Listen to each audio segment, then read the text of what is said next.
Welcome to the Bob and Tam Show today. It is Sunday.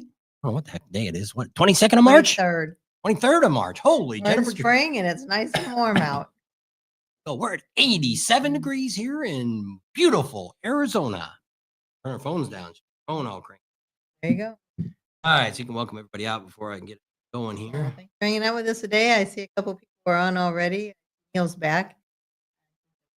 Oh, no, that's XAM Biker. Did you ever put your entry in? We've got some ways to go away to spring fling. You might win. I don't think I've seen your name come up yet for Rally. Mike was on earlier from Country Garage.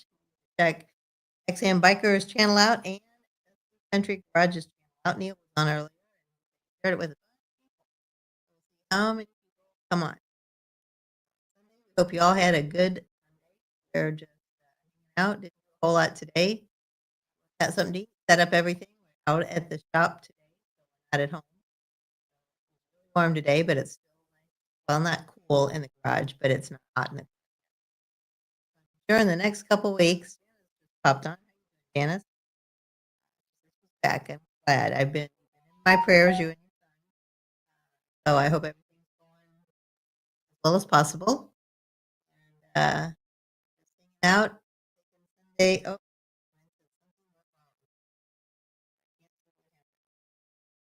that Ray? Okay. Brad.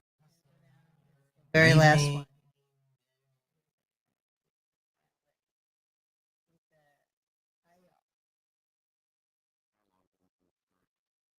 Our That's a internet. second. Fix your phones. Be on the good internet in-house. Wayne's on now. Hey, Wayne, how you doing? So it's going to get loud and squealy here. Pictures there for a minute. Back of the.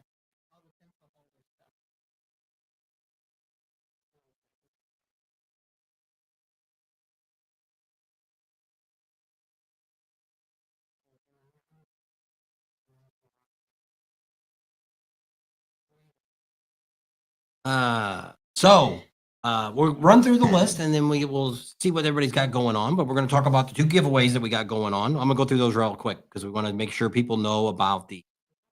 So we still have two giveaways that we're trying to get rid of in the next 2 months. Trying to get some people to want to win this. So first off, we have a trip to the Spring Fling, which is April 23rd through the 27th. The event actually starts on the 24th, but on the 23rd, you could already get there. We're going to give away $500 gas card, free accommodations by Camp Easy Ride, and the camping's going to be at the Ozark Thunder Campground. So it's going to be really cool, a lot of excitement. They got bands, all kinds of stuff going on, and we're going to be giving this away. So probably in the next week or two, we're going to actually pull the winner, and what you have to do is just send us an email at Bob and Tam's. Do that. They said my mic is cutting out real bad. I moved it closer to me. You got the good cord. No. So how is that? Is that any better? My sound, is that any better? For a couple, like 3 people said my mic was cutting in and out. You guys are cutting in. I guess both of us. Is that on our network? I don't know then. Sound is in and out. Sound is in and out. And I'm not a farmer today. Keep the So Neil says yes. Says 5 by 5. XAM Biker says better yes. Okay.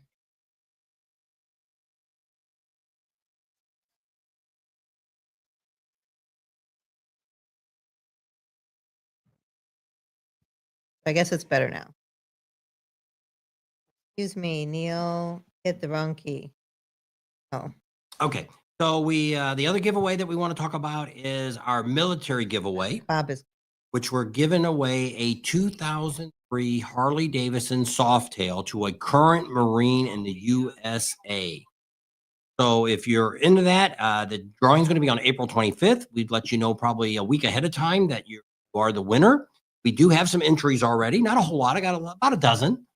So if you know anybody that is a U.S. Marine that would be interested in a free motorcycle, and it's put on by the Cat House Saloon and also through Dark Thunder Campground, Yep. which is in Berryville. and the reason Arkansas. we're doing the Marine is his grandson is actually in the U.S. Marines. So that's kind of why he wanted to kind of do this. He's thinking about on bikes, blues, and barbecue. If we get enough response here from this, that he would like to give one a used bike to every branch of the U.S. service. So that'd be kind of cool. And we'd be more involved with that because we'd be there. So a lot of people are thinking we are going to bring bling. We are not. That's the same time Leesburg is, and we already had that all set up. This year, things are kind of moving around. They're going to think about maybe moving that. Last year, they actually had it between Leesburg and Panama City. But this year, Leesburg, Panama City almost run back to back, same weekends, one weekend after another weekend. I don't know who moved it. I don't know. I if know, I think Leesburg it moved used up to be forward. that one time when we were gonna go, it was the weekend before Leesburg. So we were gonna have to bust our butts to hurry up and get back. That's why we didn't go, because we thought we were gonna be driving. And if we had the trailer and everything, so we're gonna have to drive all the way out there, go for 3 days, and then hurry up and drive all the way back to get back in time for. That's why we didn't go. So that I'm pretty sure that was the weekend before Leesburg. And I guess now they say depending on um Easter and when all that falls, that's why they have it when they have it. So now it's gonna be exactly the same week as Leap.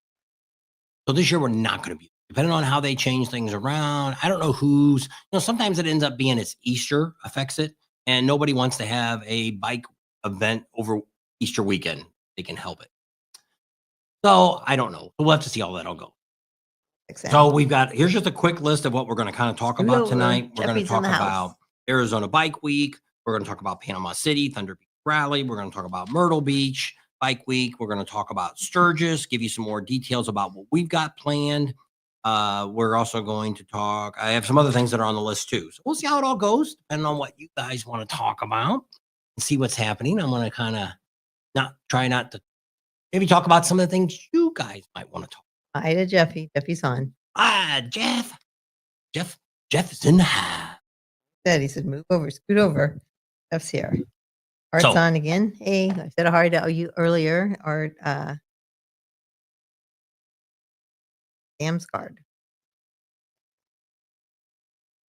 So, what we've got going on, I've got some videos I'm working on. That's from Actually, Steven. Tam's bike, we're putting new handlebars on it. And the problem ran into it that the brake line is a little different on the 2015 than what it was on the 2007. So I'm not able to turn it to get it to fit properly. So we need to get a longer one. So I've ordered a brake line. I paid for overnight delivery. And the next thing you know, they didn't show up on, I ordered Thursday, expected it on Wednesday night, I guess I ordered it. And I figured, oh, they probably won't get it out, but they'll get it out on Thursday. So Friday I should get it. Well, it didn't. Ordered it from JP Cycles. Thank you, Jeff. Paid $40 to have it sent overnight delivery. And so I write them and they're like, oh, we're sorry. The warehouse we send it to doesn't have overnight delivery available. Well, why do you, which I should have just called Daytona and ordered it through the Daytona store, because the other part that we ordered, what else did we? My brake thing. Oh, no. Pedal. The lever. What, yeah. what, oh, the handlebars. The handlebars were shipped out on Monday and we got them on Tuesday this week. So they could do overnight. So probably if you're ordering from different companies like that, sometimes you might be better off contacting a store to see where it's in stock and who it is. So we got a super chat from somebody. Yep, from Jeff. Thank you, Jeff. Thank you. We're sure you got some fancy music to play for Jeff. No, I have to go back and look. I didn't download a bunch of songs. Oh, we could do applause. Hey, thank you, Jeff. Thank you, Jeff. There you go. Appreciate that, Jeff. It's always appreciated. Yes. And I was just checking to see how we sound. Figured out super chat. And so it's so I've been working on that. So we're waiting for the brake line now, or the brake cable is not supposed to get here till like Tuesday of next week. So this is the greatest weather we could be out riding. The veteran bike that we got, the 98 Fat Boy. You want to say Fat Boy Low because that's what she had. Fat Boy Street Stalker. We got license plates. Well, we got a sticker right now, or a paper plate, if we get a plate. So what do you think? There's my first question for you guys out there today. Do you think would we know. should take it to How are you? Arizona Bike Week and do some riding with it? Now, she's always going to be riding on her bike because it's only a single up seat. I got no place to put any gear or nothing like that.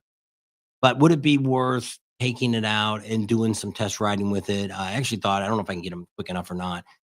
Some business cards made up that says, hey, we're going to start giving away motorcycles to veterans. And a lot of people are talking about how is that going to happen? We're going to talk about that maybe tonight too, how we're going to set that up. One, we got to get everything taken care of. We've contacted 3 companies, I guess Tam's contacted about getting us a speedometer and a new wiring harness. They have not responded, but I mean, she did it on Friday, so I wasn't expecting Saturday or Sunday having to Probably respond to not, us. no. So we'll see what they do next week. The next thing we were going to do is Neil says, sure. see if the problem is I already had one of you guys, I don't know, I don't know what name was, offered a speedometer they took off of their bike, but it's really persistent that it has to be within just a couple of years there that actually is the same universal speedometer. Everything else is aftermarket. You got to get different wiring harnesses and things like that to hook in. I'm not looking, I was looking at digital gauges, and they've got one you can get an oil gauge, temperature gauge, all this stuff. You got to run all those sensors, you got to put them all in and stuff. And I'm not looking to go to all the trouble. Just way more work, more stuff for people to look at, more things to go wrong. I just want to get another speedometer on there with an odometer. So we could see how many miles is on this bike.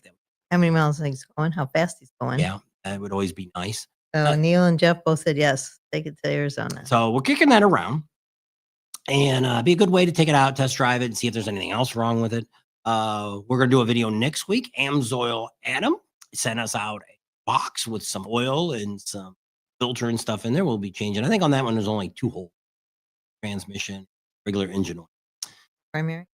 And I don't think primary, but I'm seeing it's an Evo motor. I haven't really done a lot of work on an Evo motor, and so I watched a video the other morning, or actually this morning, to show me where the little drain plug is. Drain plug for the transmission is kind of hidden. Oh, it's hard to get to. I think it's works to get it out. So got that all. That'll be a video next week. I'm probably going to do that maybe Monday or Tuesday, and then that video. Right now, I got 2 videos coming out Monday and Tuesday, already done, ready to go. For you guys to check out. Not any long videos. So if you're interested in just watching, an 8-9 minute video, those 2 are falling. So that's kind of exciting.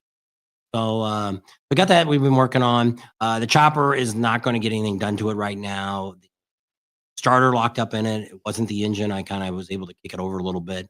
But I'm going to have to get a starter. I'm going to have to pull it all apart. Possibly when we get back from Arizona Bike Week, I jump into that.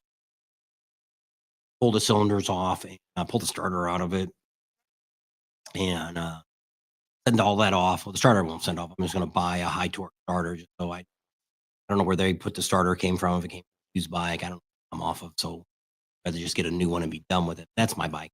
And then hopefully we'll have that running.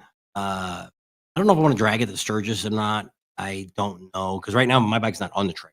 Bike's not here. It's still in Florida. So it won't be back. We won't see it until Leesburg.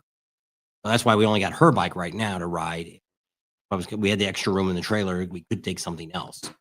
Campgrounds we're staying at's not big enough for take the golf cart and all that. So I don't know if anybody be interested in the Bob and Tam golf cart. Being the way rallies are right now, we're not taking the trailer out no more. So we're only bringing it out. We're doing it for Arizona Bike Week, and we're also going to use it for Sturgis. But other than that, we don't really need the golf cart anymore. It's just sitting. Actually, the battery's gone dead again. So I got to get another battery for it. And so it sat too long. I should have disconnected it, and I forgot all about it. And ran a couple months ago. I don't know if something came on and drained it. I don't know. What's Neil got? That he's going to be, after the first, he's going to be at his place, which I don't think has a lot of amenities.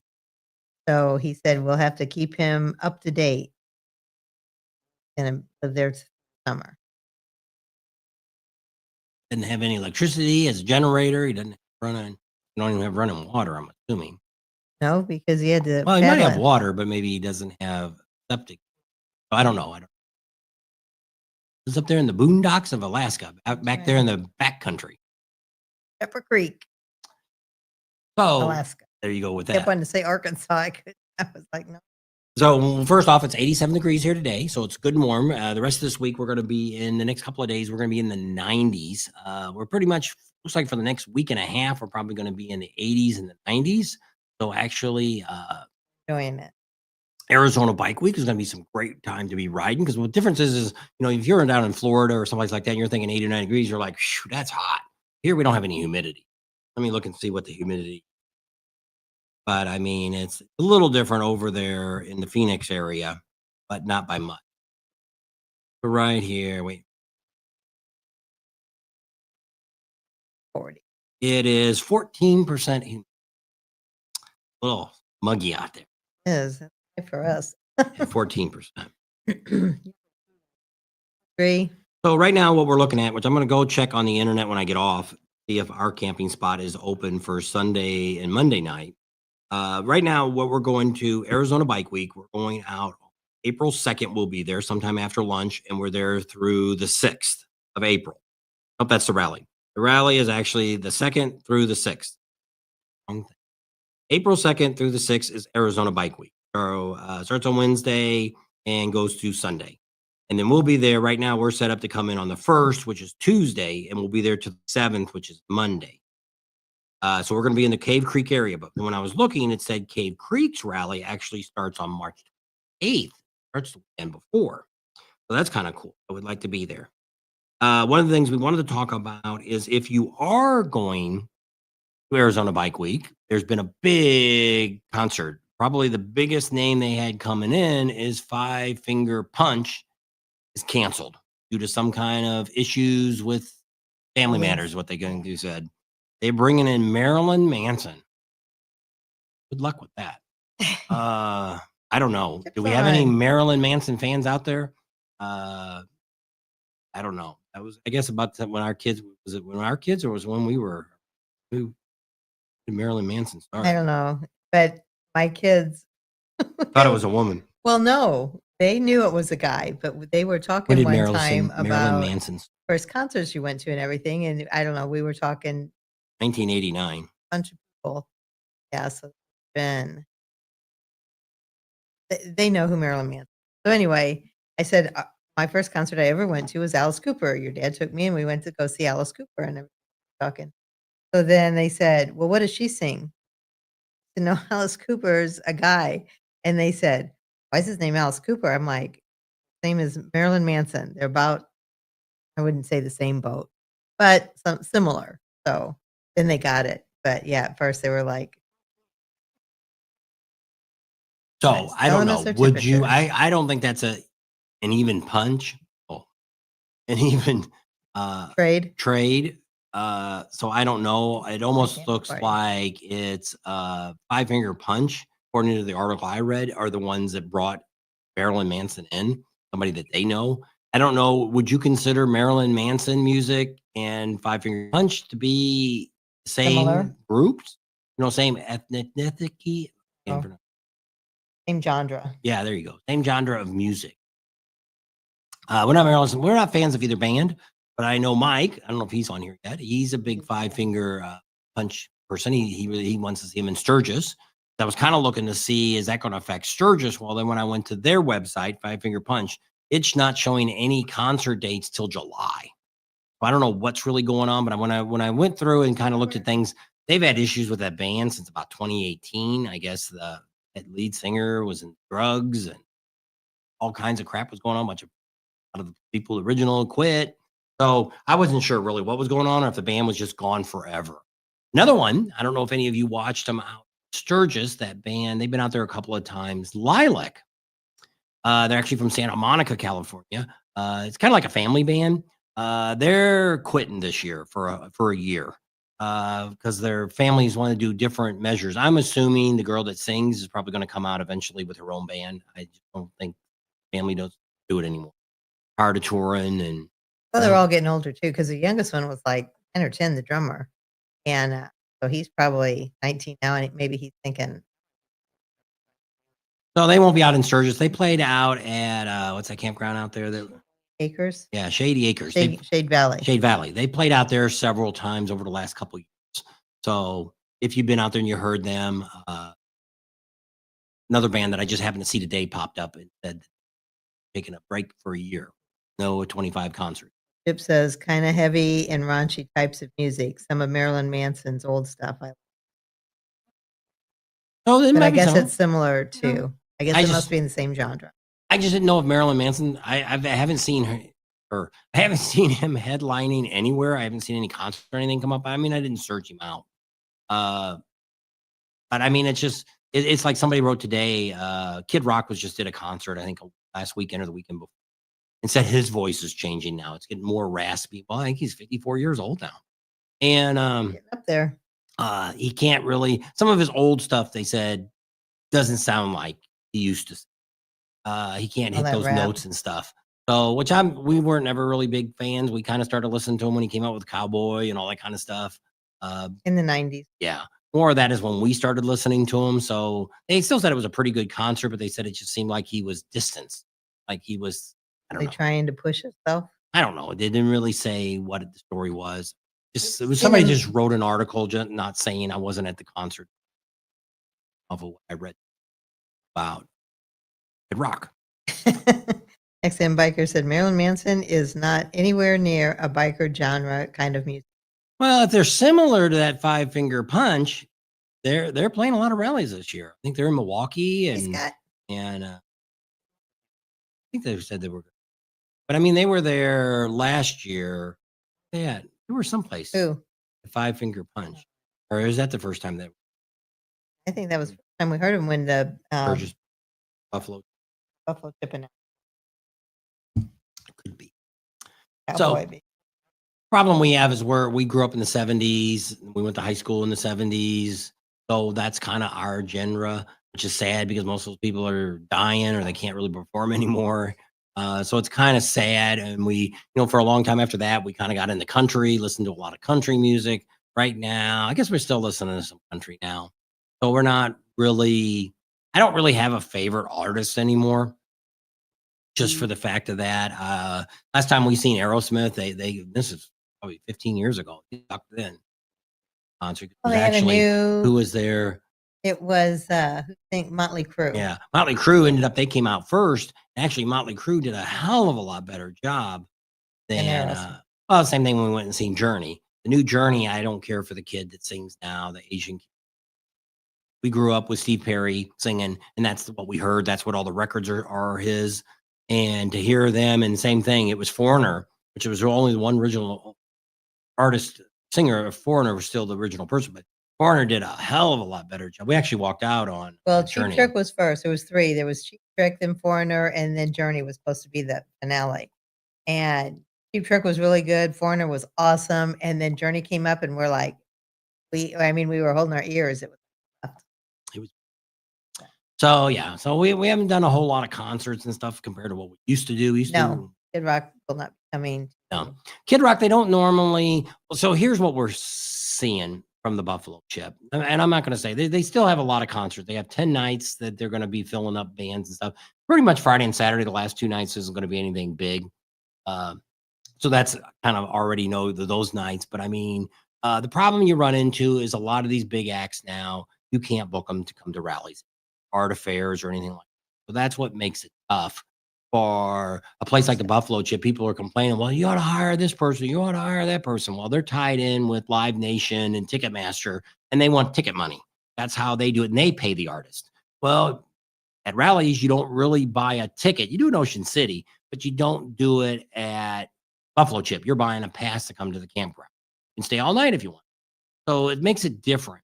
What you can do is look around. Like, for instance, one of the people that I wouldn't be surprised doesn't play, Cam just mentioned a minute ago, was Alice Cooper. He's at several different events this year that are more like rallies or fairs, things like that, that we might see. But typically the Buffalo Chips policy is we never bring back a band 2 years in a row. They did it different last year for Leonard Skinner because it was going to be their 50th anniversary. And I got that because I talked to Rod, and on the video that I was watching of theirs, he actually said, the singer of Leonard Skinner said, it's going to be our 50th anniversary. We'd love to come back and celebrate it, the Buffalo Chip. So then when I think it was in August when they released their first. And so when I talked to Rod, he's like, we ought to give them a call. That's how that happened. But typically they don't. And the other thing is what we're kind of hearing from the Buffalo Chip is they're looking at it's the 85th. They're booking up pretty good now. And so is a lot of the campgrounds. They're getting fuller and fuller now. So not a lot of spots still available out here. If you're bringing a tent, you don't never have to worry about it. But if you're still looking to bring in your trailer, you want some full hookups and things like that, that's getting scarce. There's still a few, but it's getting scarce. So what the Chip is what we're hearing is they said, why do we need to bring a Kid Rock in? Why do we need to bring in Jelly Roll? Why do we need to bring in these bands that are going to charge us 100,000 plus if we're going to sell out anyway? And so next year, which is going to be Rod's 45th anniversary. Now we're planning on, if all goes right, I'm thinking we're going to stay at the Buffalo Chip and for his 45th, which would be the 86th, would be the 86th rally. Yeah. So that's my thought because Rod's going to make it his last stand, and Rod's not been involved as much with the rally this year. He's had some health issues and stuff. So Damon, his son, was really picked up the reins, and it was kind of that way anyway. They were kind of leaning towards that way, but Damon kind of got thrown in the bush now, and he's fighting the whole. So he's making most of the major decisions now versus Rod making all. So we'll have to see by the time the rally comes. Hopefully, Rod will be feeling better and he can get out and be at the rally and everybody that. But once again, he's getting older. He won't say his age, so I have no idea. He's got to be in his late 70s. Don't tell Catman. And well, Kathmandu wasn't overly impressed with us last year, just for the fact that they didn't felt we gave him enough coverage. And we're like, you got to tell us if you got something you want us to talk about. It's his, but Kathmandu is not comparison to the Buffalo Chip, Full Throttle Saloon. Those are two different places that Kathmandu is not. And I love Kathmandu. It's a great campground. That's one of the. That's why we promote it so much. Yeah. It's nice. It's not family oriented, but it's very quiet. They have quiet time, and it's easy to get to. Not far from Sturgis, not far from Rapid City, not far from Spearfish. It's kind of centrally located. So. But with the new owners that are there now, they want to make it more of an entertainment area. I think they're thinking someday maybe being like kickstands. But I mean, that's a long way from being from kickstands. Kickstands have been working on this for a long time, getting it up, and they're still not where they want to be. They still don't get the crowds in there that they want. They got a lot of bands this year that are booked, and more rally type bands. They're not like somebody was on Facebook the other day and was saying that they've got the best headliners. Well, I Googled a couple of the people that they have on there. They're not headliners. They're people that might go and play for a headliner, be the opening act or something like that. But there's nobody there that I think's got a hit record, even in the top 200. But I mean, Jasmine Kane, and there's a lot of the Hippie Coalition or whatever they are. They're there again this year. There's a lot of good bands, but it's free. It's free to get into kickstands and watch all their bands and all. No charge for it. But they're having a real tough time getting to that level. I think they want to be like the Buffalo. That's what I think their goal is. They never said that, but I think that's what they're looking, because they want to be that entertainment center. And the way their property is laid out, it's tough because it's long, it's not wide.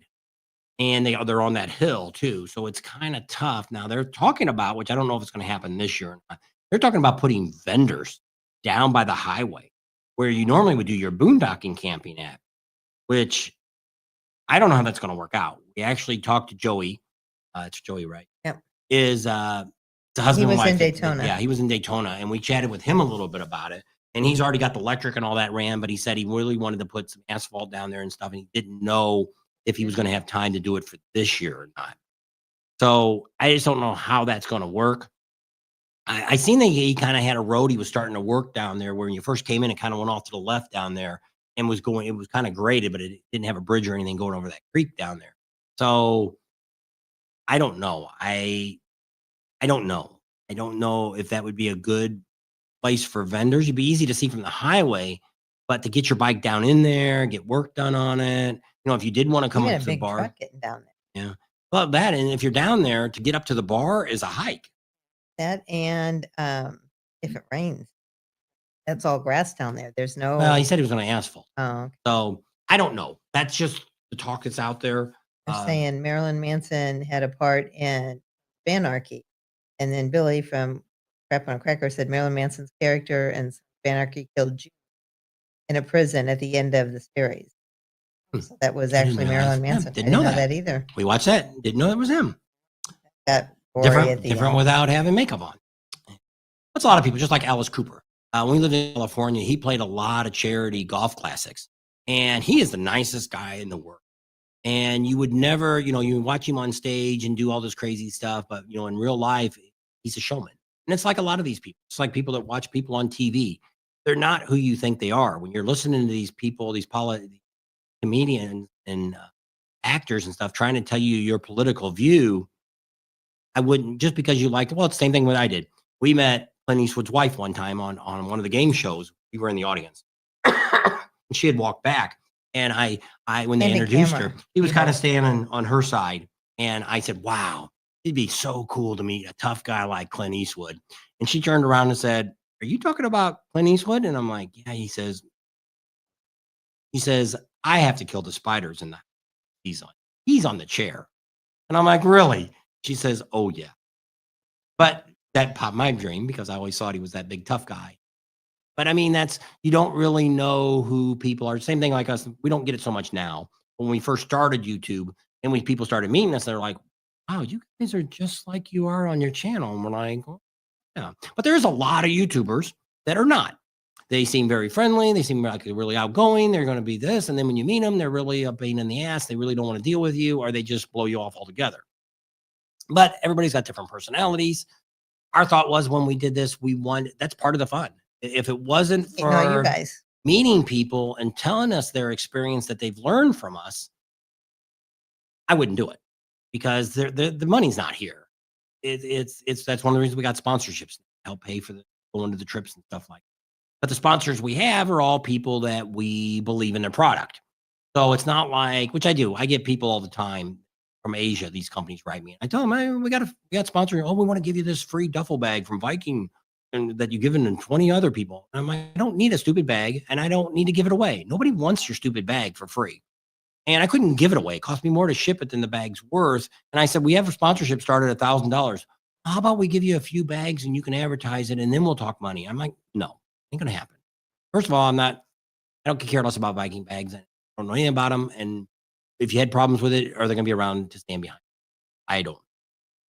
So there's my thought. We don't support those that we can't back behind.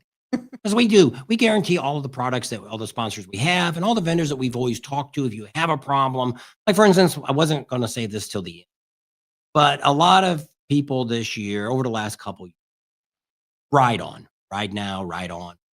Rumble On. That is in Sturgis. They're right there on that main drag there. They don't own the building. They told us on a video they owned it. Talked to the city there.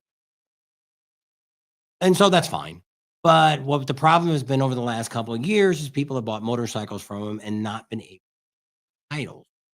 And it's had a lot of issues with it. For instance, like Tam's bike, we got the title before we left. We had it within a week. Before we left, we went back to the dealership and picked it up. So the idea is that you don't want to sell something, so you have that paper in your hand. So if you're paying off a bike, let's say it's from Harley Davidson. Well, the guy comes in, trades in the bike. They know what the payoff is. They got to send it to him. Who knows how long? It comes to Las Vegas is where they do the title processing at for Harley Davidson, and it's however long it takes them. We had the same problem when we sold her bike, her Road Glide that she had, her 2014 Street Glide. That was a nightmare. Well, that was California's problem. But California, what it ended up happening was, which I don't know why Arizona never caught this, was the title never got transferred from California. So we originally bought the bike in California. We lived in California 17. And then we moved to Arizona. We transferred the license and everything to Arizona. Got new registration. Every year, got new plates for it. And so when we got ready to sell it, we ended up taking it because we owed money still on it. And I couldn't afford to pay $15,000 to pay it off. So we talked to this lot that we knew up here that sells boats and motorcycles and said, hey, can we put on the assignment? He says, I charge 10%. Okay, that's fine. I didn't pay 2 months of payment, which ended up paying the 10% that I needed to pay. So it worked out really good for us. Well, after a while, we were down at one of the rallies and the phone rings, and it's the guy that runs the place. And he says, when will you guys be back?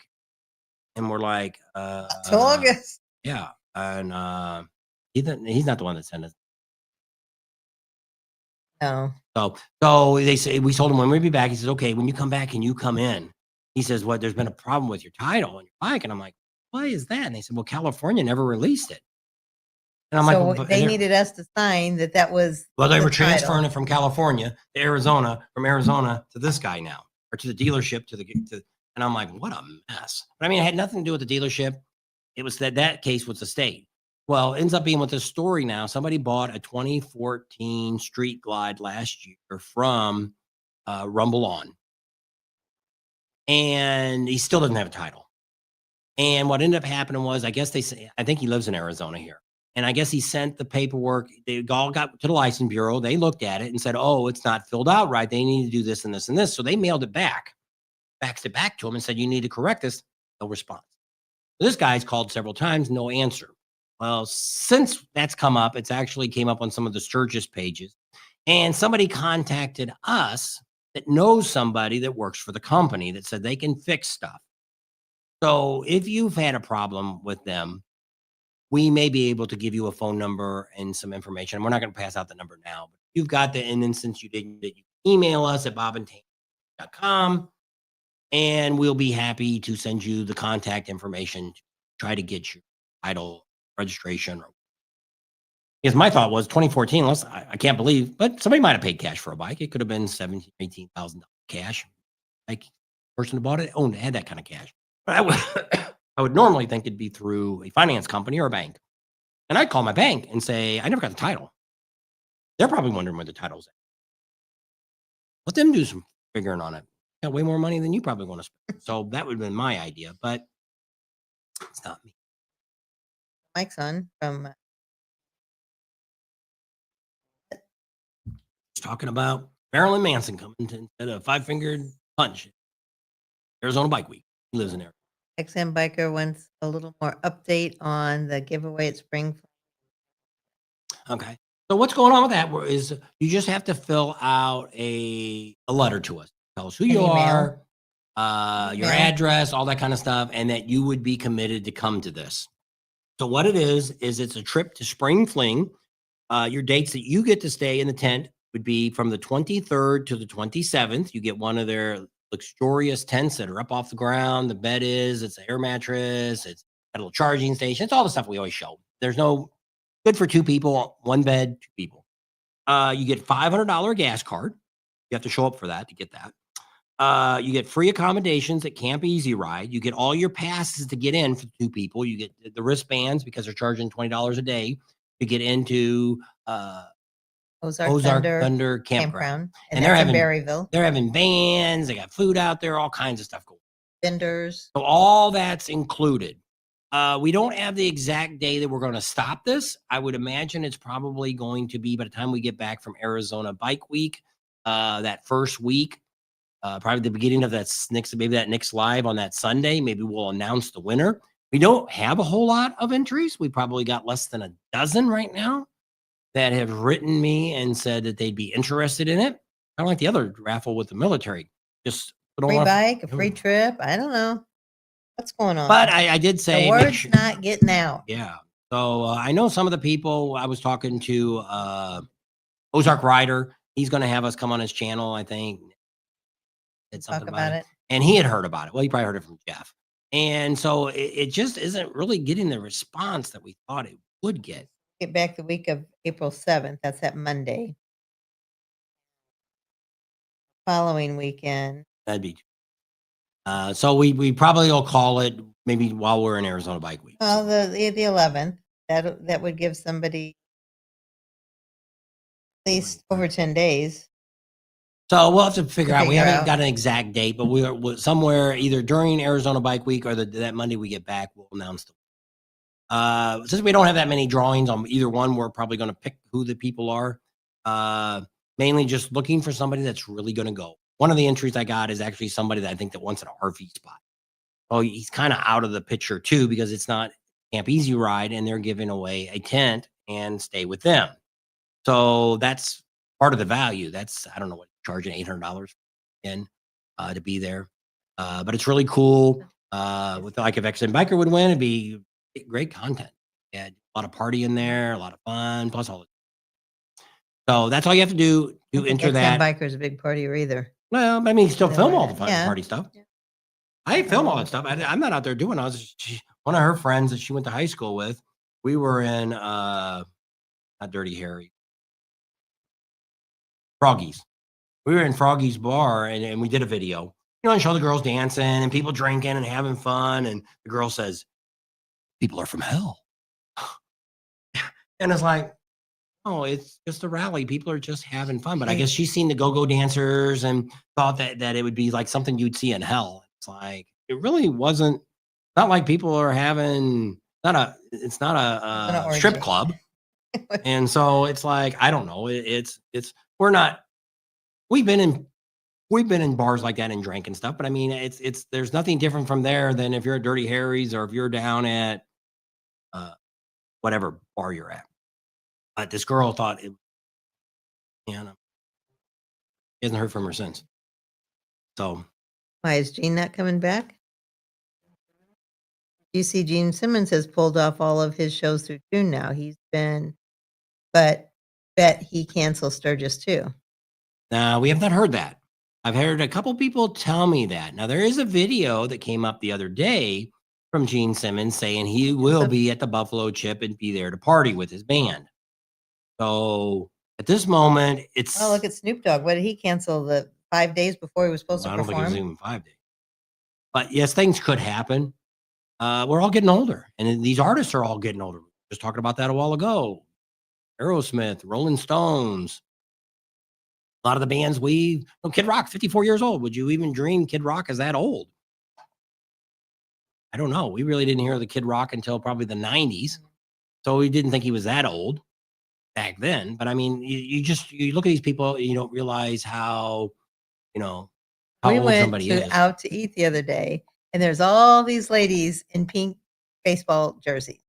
And I was like, "Oh, man." I said, "That's pretty cool." And I was talking to a couple of them, and then all of a sudden I thought, "Oh, I bet you pickleball, not base softball." And so she said, "Oh, no, we're softball. It's a all women's 70 and older softball team." All them women were over 70. I would have never guessed it. They played what, 3 games one day? And 2 Yeah, games the they next played. day? They had just finished their third game. They won 2, lost 1, and then tomorrow, which is today, they had 3 more to play. And I'm like, "Holy cow!" And I'm thinking, I have a hard time getting up and going to the bathroom. I can only imagine playing softball. And it was warm yesterday too, in the sun, 3 games in a row. We all went to Dickie Bub's and ate, and they were all in there. And yeah, 70 plus. The catcher was 76. And they all, I mean, I would have guessed they're older, but I'm 40s or thinking, 50s would have been my gauge when I first looked at I it. would have said older than that, but When I I first wouldn't have walked said in, I over thought 70. I thought it was a high school. I kind of just seen all the uniforms. I really didn't look at anybody's faces or anything else. And I thought, geez, they must have brought a bus in here. And Well, we noticed when we pulled up, because Dickie Bub's is usually not, it's a Dickie's barbecue. Yeah, we call it Dickie Bub's. So it was the parking lot. You only park around the building and that's it. And it's like, holy cow, they're really hopping today. So we walk in and there's all this pink. And I'm thinking, holy cow. I mean, we had to wait a minute to order, but I was talking to these. And they were from all over. I guess they must pick groups somehow or another. There was some from California, some from Arizona, some from Utah, I think one from Colorado, one from Missouri. And it's like, holy cow. But yeah, 70 plus, all women's softball team. So good for them. yeah. They're getting out. But I hear party, I'm getting younger. and so that's a little bit about told you a little bit about Arizona Bike Week. And we're going to spend probably most of our time in Cave Creek. We have not gotten our media passes yet from Westworld yet. We will be in there because Joey and Speed's Performance Plus are both going to be there. They want us to do videos. So Joey, which I'm going to call him this week coming up, and talk to him because he said, I'll call her and I'll get you guys in. Because I said, I'm not paying, it's not worth $15. It's not worth $30 for me to come in and film you or to film them. They don't want us to advertise what's going on. I don't care. And I've already sent press passes in. Nobody responds to me. So twice. Yeah. So I'm like, whatever.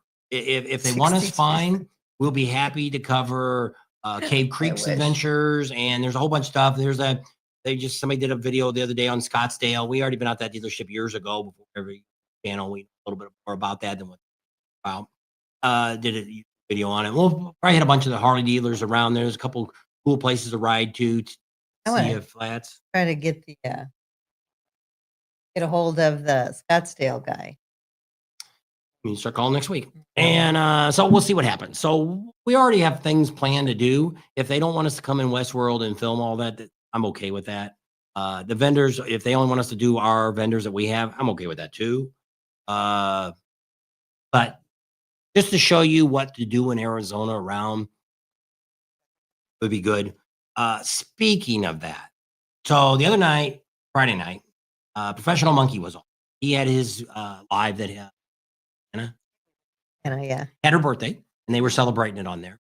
So I kind of came on when they first started, and I stayed on a little while. Well, somebody came from South Africa, had come on his channel, asked, where could we rent a motorcycle in Sturgis?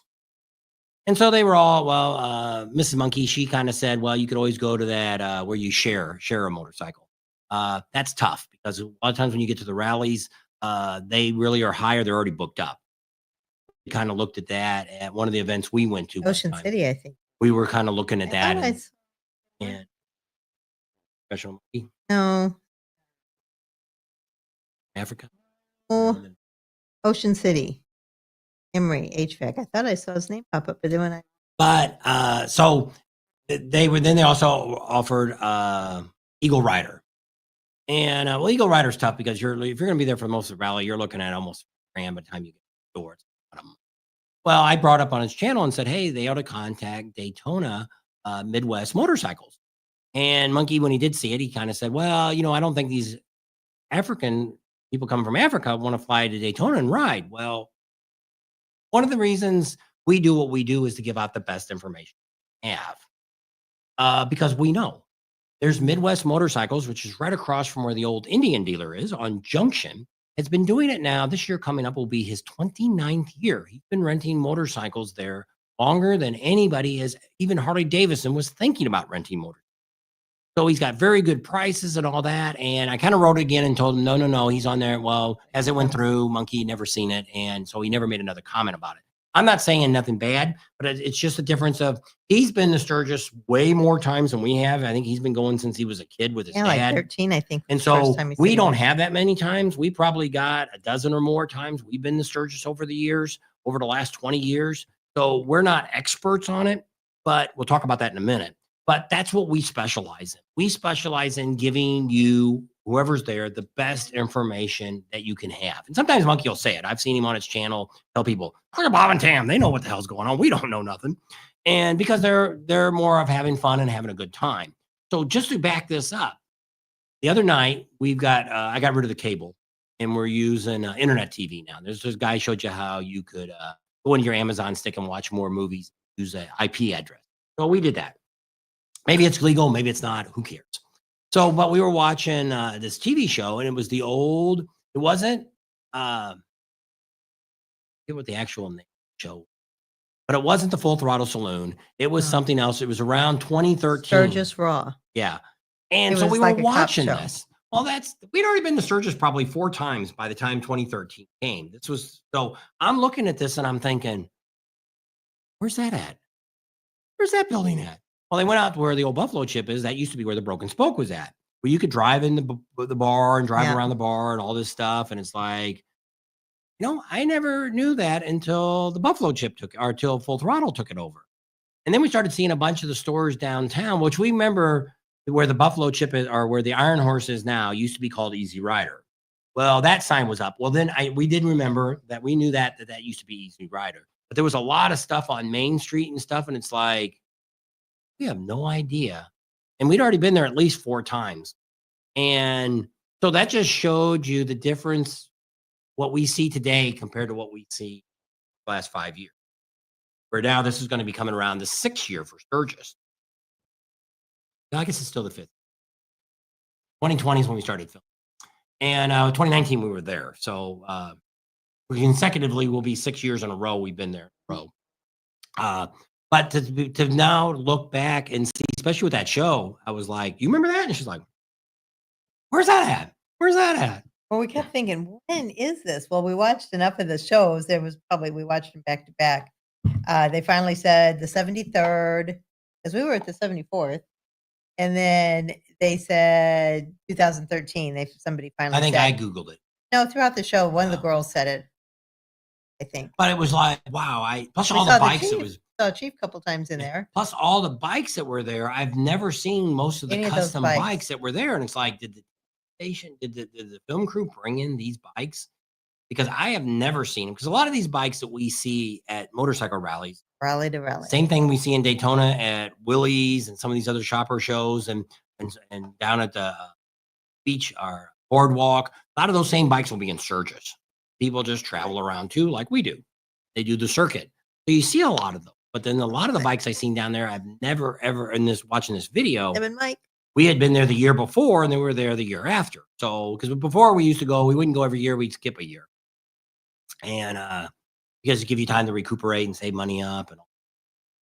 But to us, when we look at the first time that we took the trailer, which is 2019, it's really not that much more. I would say it's less than 2% more than what it was back. This is Buffalo Chip. It cost us, we booked right away in 2019. First time when they opened up, we got electric and water with our wristbands. Total price was $1,600. They're not much more than that if you booked when it first started. Because a lot of these campgrounds only charge you $700, $800 for the whole rally. And then it costs you more for the wristbands, depending on how long you went. And that even included pre-rally in 2019. We got there extra early. That was my first year I retired. So we got there extra early. So it's like, when people always say that, oh, it's always so more expensive and stuff. A couple other people had said that too, that it's a lot of things. Yes, if you're going to go down in Deadwood and you're going to stay in the hotel down there during the rally, it's like $1,000. That's probably more than it was 20 years ago or even 10 years ago. But you could still find, my buddy Art was just talking about something and I Googled something and found some hotels in Sturgis still in Rapid City for about $125 to $150 a night. So that's not bad. Stevens on. You really can't stay anywhere. Hotels are going to cost you between 100 and 150, pretty much the going right. Once in a while, you can find Motel 6. Some of these flea Steven says that Fat Boy looks pretty good. It's nice. I like it. So, got a few things. Jimmy says on 4/11 he's going to Hay River. Is that when they're going to do Stubborn America? I knew they were going to move it because. Well, I thought it was during bikes. I think what ended up happening is Adam, I think, is getting way too busy. Campgrounds now, he's got 2 of them now. He's doing so much at the one in Springs that I think that's why he pushed it back, because I think it was the same weekend that Lake of the Ozarks or the weekend before. I don't remember. I thought it was interfering with bikes. No, because he's got his own campground now. Because he used to go to that right after that. I Next know. weekend was that. Oh. Way it was.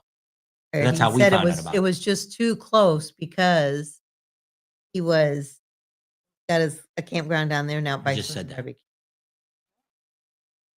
That was, he moved probably campground. So, well, I am trying to keep up with all this, and in between you say you want to answer the questions and stuff. So, somebody, I guess Mike, said that Buddy Stubbs dealership is on the way up to Cave Creek, and he says they've got a lot of stuff going on. And then Neil said, talking to Jeffy said he might drive out. Or just a lot of people are driving now. So, but Neil says Susie's campground still has cabin. There you go. Looking for a cabin, Susie's campground. They're not too bad a price either. They're very similar to said between 15 and 18 for all 10 days. Well, that's not a bad deal. No, I don't think they have any wristbands or anything at Susie's, so you have to pay any extra. This is like Kathmandu. As long as there's only 2 people, there's no extra charge. It's $100 for being over 2. But yeah, most campgrounds don't, but a lot of them do. And because like as I was saying, when you start looking at just like Glencoe, when you start looking at Glencoe, you're paying as much as you're going to Buffalo Chip. I think they're up to $350 or $400 now for their wristbands per person. Their campsites are about the same price as there. Now it's different entertainment, but I'm just saying that you can be half naked at Buffalo Chip too. We've seen topless girls running around and golf carts and stuff like not as prevalent. Provocative. No, like it's a lot. I don't know. A lot more frequently at Glencoe than what you're going to see. But and a lot of people say, well, you can't sleep. Well, you can't sleep at Glencoe either. They do burnouts all night long. We talked to the Buffalo Chip yesterday, Friday, I guess, about that because it's a lot of people have complained that since they've done the asphalt on a lot of the roads in the Buffalo Chip now, and down at Bikini Beach, they're doing burnouts all night long, 4 in the morning. So they're thinking about maybe doing some burnout contests in a couple different locations and give away prizes, money, things like that. Maybe that would stop it. But I said you almost got to get to a point where it's 1 or 2 o'clock in the morning and that's it. You just can't be out doing burnouts. Not everybody is enjoying your burnout. But There you go, Steve. Steven's on now. Did you see that? get your sign up. That was compliments. The sign right here is compliments of Steve. Yeah, that made for the shop. And They're going to Deadwood the end of April just for fun. There you go. Oh, they're used. Oh, they're the ones in Salt Lake. Oh, that doesn't deter them at all. well, if you're driving, it's flying is not. That guy from last year. Oh, that was a couple years ago. That was Tony. But we still need sleep. Amen to that. And it's which it is. And there is some people that I've talked to at Sturgis that don't even stay at a campground. They come for 3 or 4 days and stay up, never go to sleep. Kelly's on. Well, I've never been able to do that. I've always had to have some kind of sleep at night, even if it's 4 or 5 hours. But I mean, if it's especially what's bad about Sturgis and even some of the other ones, when it gets to be mid-morning, it's hard to sleep in a tent or in a vehicle that doesn't have air conditioning. Because The like sun's some of those shining on girls ya. that work the bars, they don't get back to the campgrounds till like 3 and they're staying in a tent. And by 5 or 6 o'clock when that sun rolls up, they wake up because their tent 110 degrees inside. So that's what kind of makes it tough for the people that work at the rally. If you don't have, a lot of the girls, if they're just working at an independent bar, they may not. Some of the girls end up getting a house together and they all split it and it works out really good. But if you're just a girl that's coming to a rally, and if you got anybody that's looking for a job at any motorcycle rally, they just need to call the bars and find out how to send a resume in and things like that. I see it all the time on our Sturgis page. And also I see it on the Panama City, Thunder Beach and Daytona and all this. People always say, where do I get a job at? Well, one, they're not even watching the pages half the time because they're half the time people are putting it up. The Full Throttle, I think, is still looking for almost every place is looking for help. People just don't want to work anymore. So if you want to work, you can contact any bar at any rally and shouldn't have any trouble finding a. Mike says, any word on Pappy Hoyle's camping? If they have any left, Yes. I'm not quite sure. They what still you mean. have, Pepe Oil still has That's spots Mike. available. We talked to Jesse while we were down in Daytona. He didn't put any new spots. He's not planning on putting any more, but he's got about 1,000 full hookup at Pappy Hoyle. So when I talked to him then, he says, we're getting full, but we still have some spots available. Typically, them and Shade Valley are 2 campgrounds that usually all the way up until that day, they have spots available. I'm not guaranteeing that, so don't think you're going to pull up and say, well, Bob said you'd have a spot available for me. You don't know how gas is coming down in price now. Everybody should be seeing that few cents coming down here and there. So a lot of people might be sitting back thinking, hey, it's not going to cost me as much to go to Sturgis this year. Let's take our 2-week vacation and go. It's kind of like us. We look at it as, we only got the gas to get there and back. We're luckily enough now to where we haven't got in the first 2 weeks. We stay in Rapid City at one of the campgrounds we have a membership with. And so that's free, which I pay dues to it. So that's Nothing out of pocket. nothing while we're there. So then we have that. And then we go to Kathmandu and they're sponsoring us this year, like they did last year. We're there from June 20 on. So we'll talk a little bit about Sturgis since we're planning on being there this year about the same as we were last year by June 10th. we will be in Sturgis. We'll be in Rapid City for.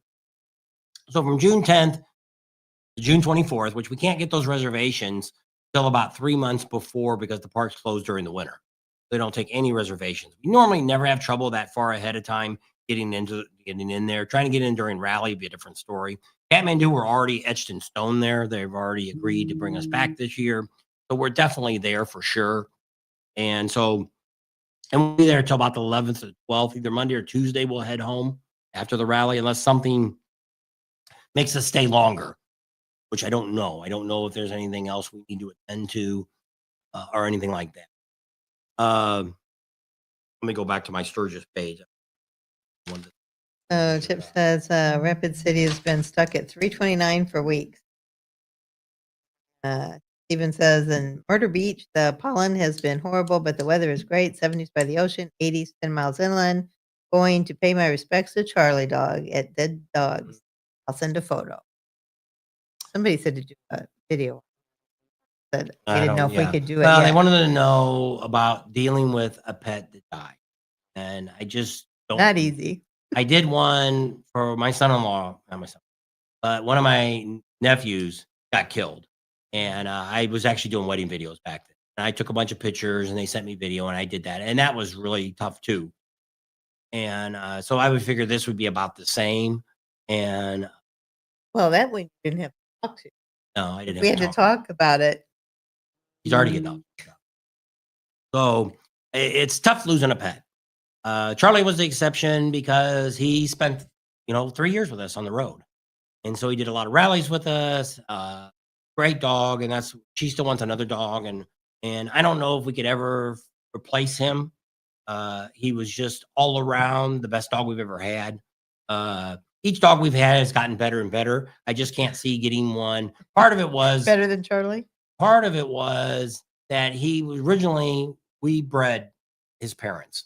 We had both of them. Jack and Vegas was his parents. So we had both of those. And so she was there for his birth and there when he died. We get the flies coming. So originally it was supposed to be our daughter's dog. So she had him probably the first 8 years. Well, no, we had him. They lived with us for 4 years. So they didn't have the dog when they lived with us.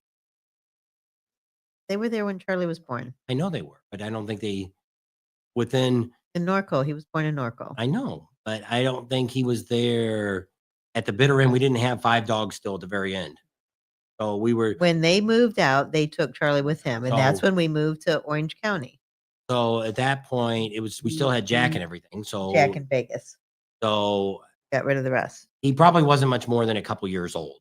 And then they had him for quite a while.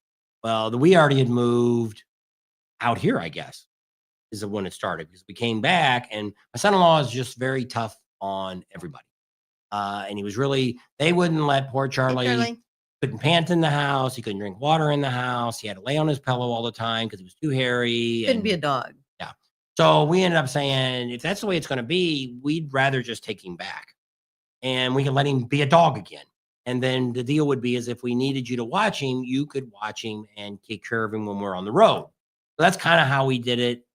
Because the one year we didn't have him when we went to Daytona, because we were thinking we were going to ride the bike to another rally in Georgia. It ended up not happening. Charlie could have been with us. That was the year before he died. So the second year, I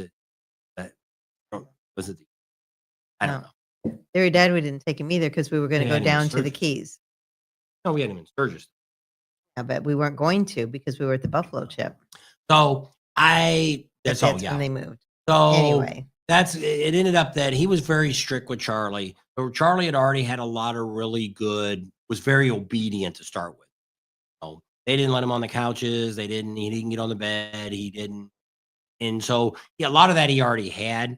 And then so when we got him, he loved to travel in the car. At first they didn't like traveling because he was always in your face. But his problem was he wanted to touch somebody.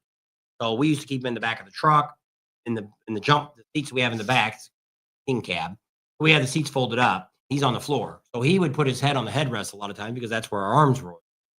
And then after a while, he'd lay on the floor and you would back up there and you head up there. So he was there. It was enough to where he could touch you and he was happy.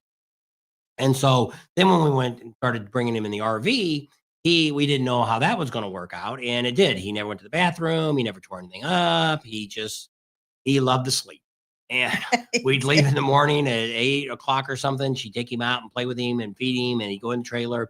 We come back around 5, and if we got back early and it was still sunny, we'd open the door and his eyes would be squinting like, "What are you doing back here so early?" And he'd go out and play, and by 9 o'clock he's ready for bed again. And he just was a great travel dog, all around dog, and I'm just afraid. I see our daughter's got a different dog now, and it's just nuts. And same thing. We see people with dogs and they're barking all the time and all this stuff. And it's like, just didn't have to deal with a lot of that with Charlie. And one of the things I told her is I said, if it gets to the point where we're not traveling very much, it wouldn't be bad. But you don't, Then I got to find a babysitter. it's tough to put a dog in the trailer for 8 to 12 hours. And Charlie and most of the dogs we've had have been really good about staying home all day. We used to work 8 hours a day. They stayed at home and they weren't outside dogs. Left them in the house. Some of them were in full size crates. No problem with it. Raised the dog. So I just don't want, I don't know. I just don't know if she's got the patience to work with a young dog again and get it up to where it needs to be. Caught up on your questions? Yes. Got a dog. And wow. Yeah, Karen just lost their dog too. Yeah, our sister-in-law, that's what they lost both of their dogs. They had Goldens, and he said, no more dogs, no more dogs. And then I guess they both got to the point where they wanted another dog. They're home all the time. But then it's been a lot of trouble too. And then when they got the dog, she was like, oh my gosh, I don't know what I was thinking. It's pottying in the house, and it's needed a lot of attention, which the other two need that. And then she had a mama dog and the baby dog, and it's the same thing. Mama dog kind of told the baby dog what the rules were, and puppy was much more obedient. Believe it or not, the puppy died first. So talk a little bit more More about commercials. Rallies since she's caught up I've on only that. saw 2.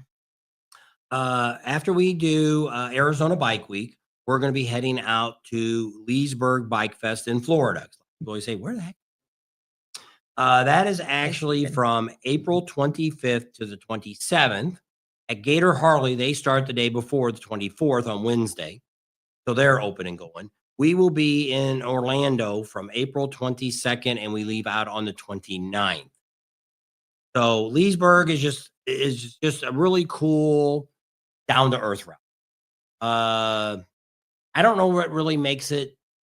Professional Monkey, he really likes it too. So it's just got that feeling. It's not.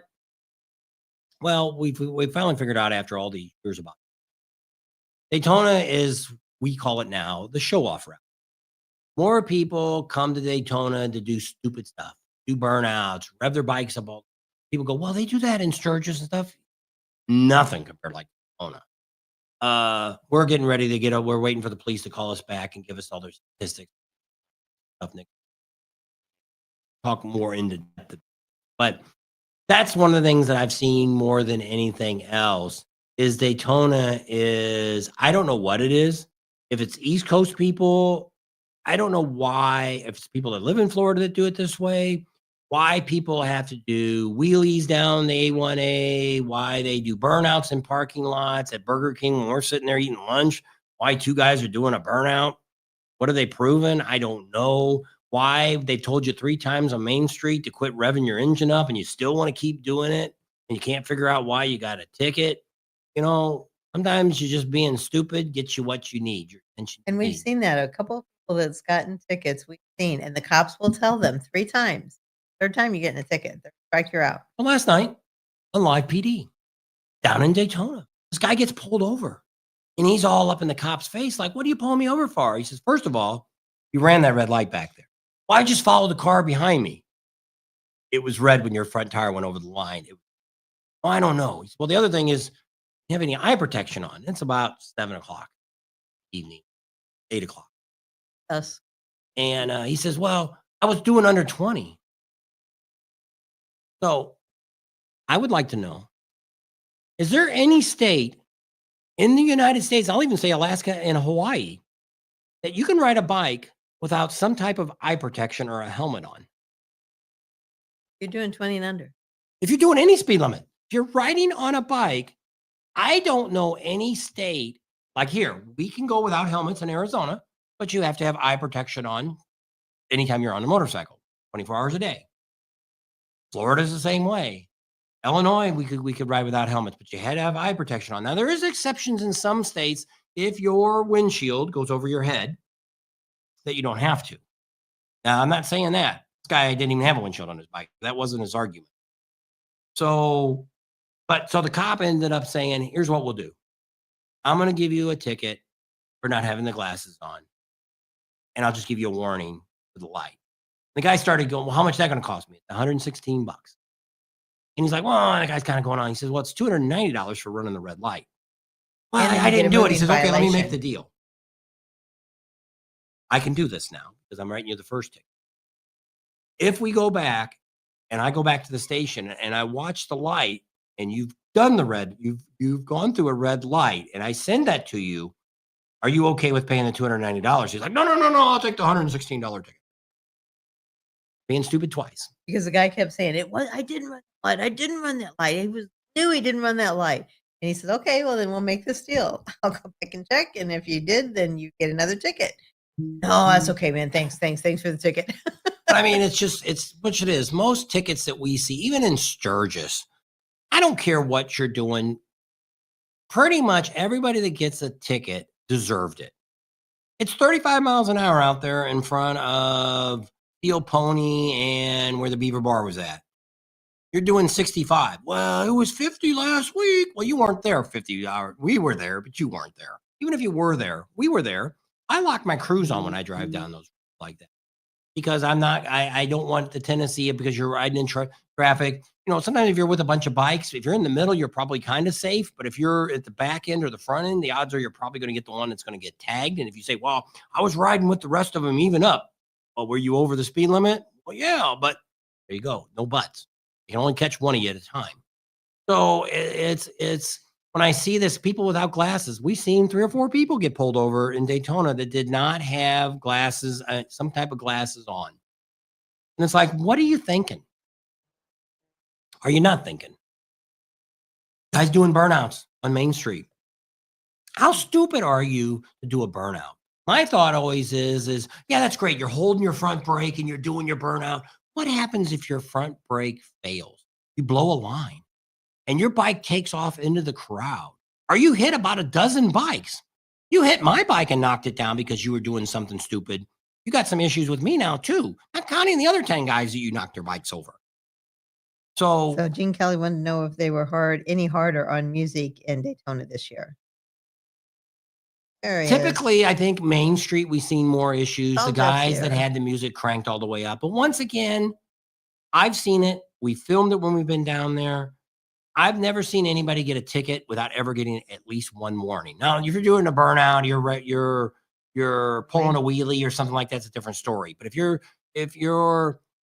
revving your bike up, if your stereo's too loud, I have seen the cops say something. Hey, turn that down.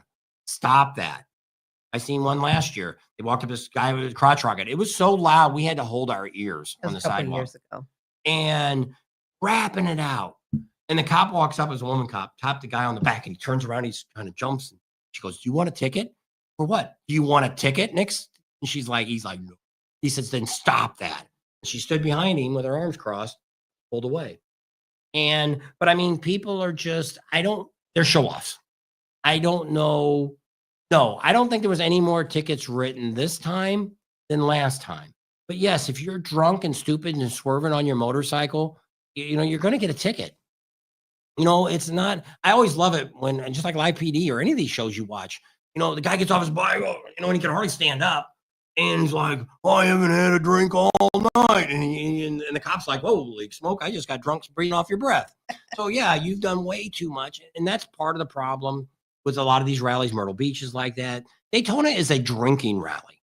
It's not a riding rally. It's a drinking rally because that's full of bars and there's no really place to ride. Oh yeah, we can go out to Cabbage Patch. That's not a ride from Main Street to Cabbage Patch. But ride the Ormond Loop or ride in the Loop. The Loop is not a ride. It's just another Something to do. Yes. It's not like I go down there and it's like I've never rode through moss hanging trees. I've never ridden along the water.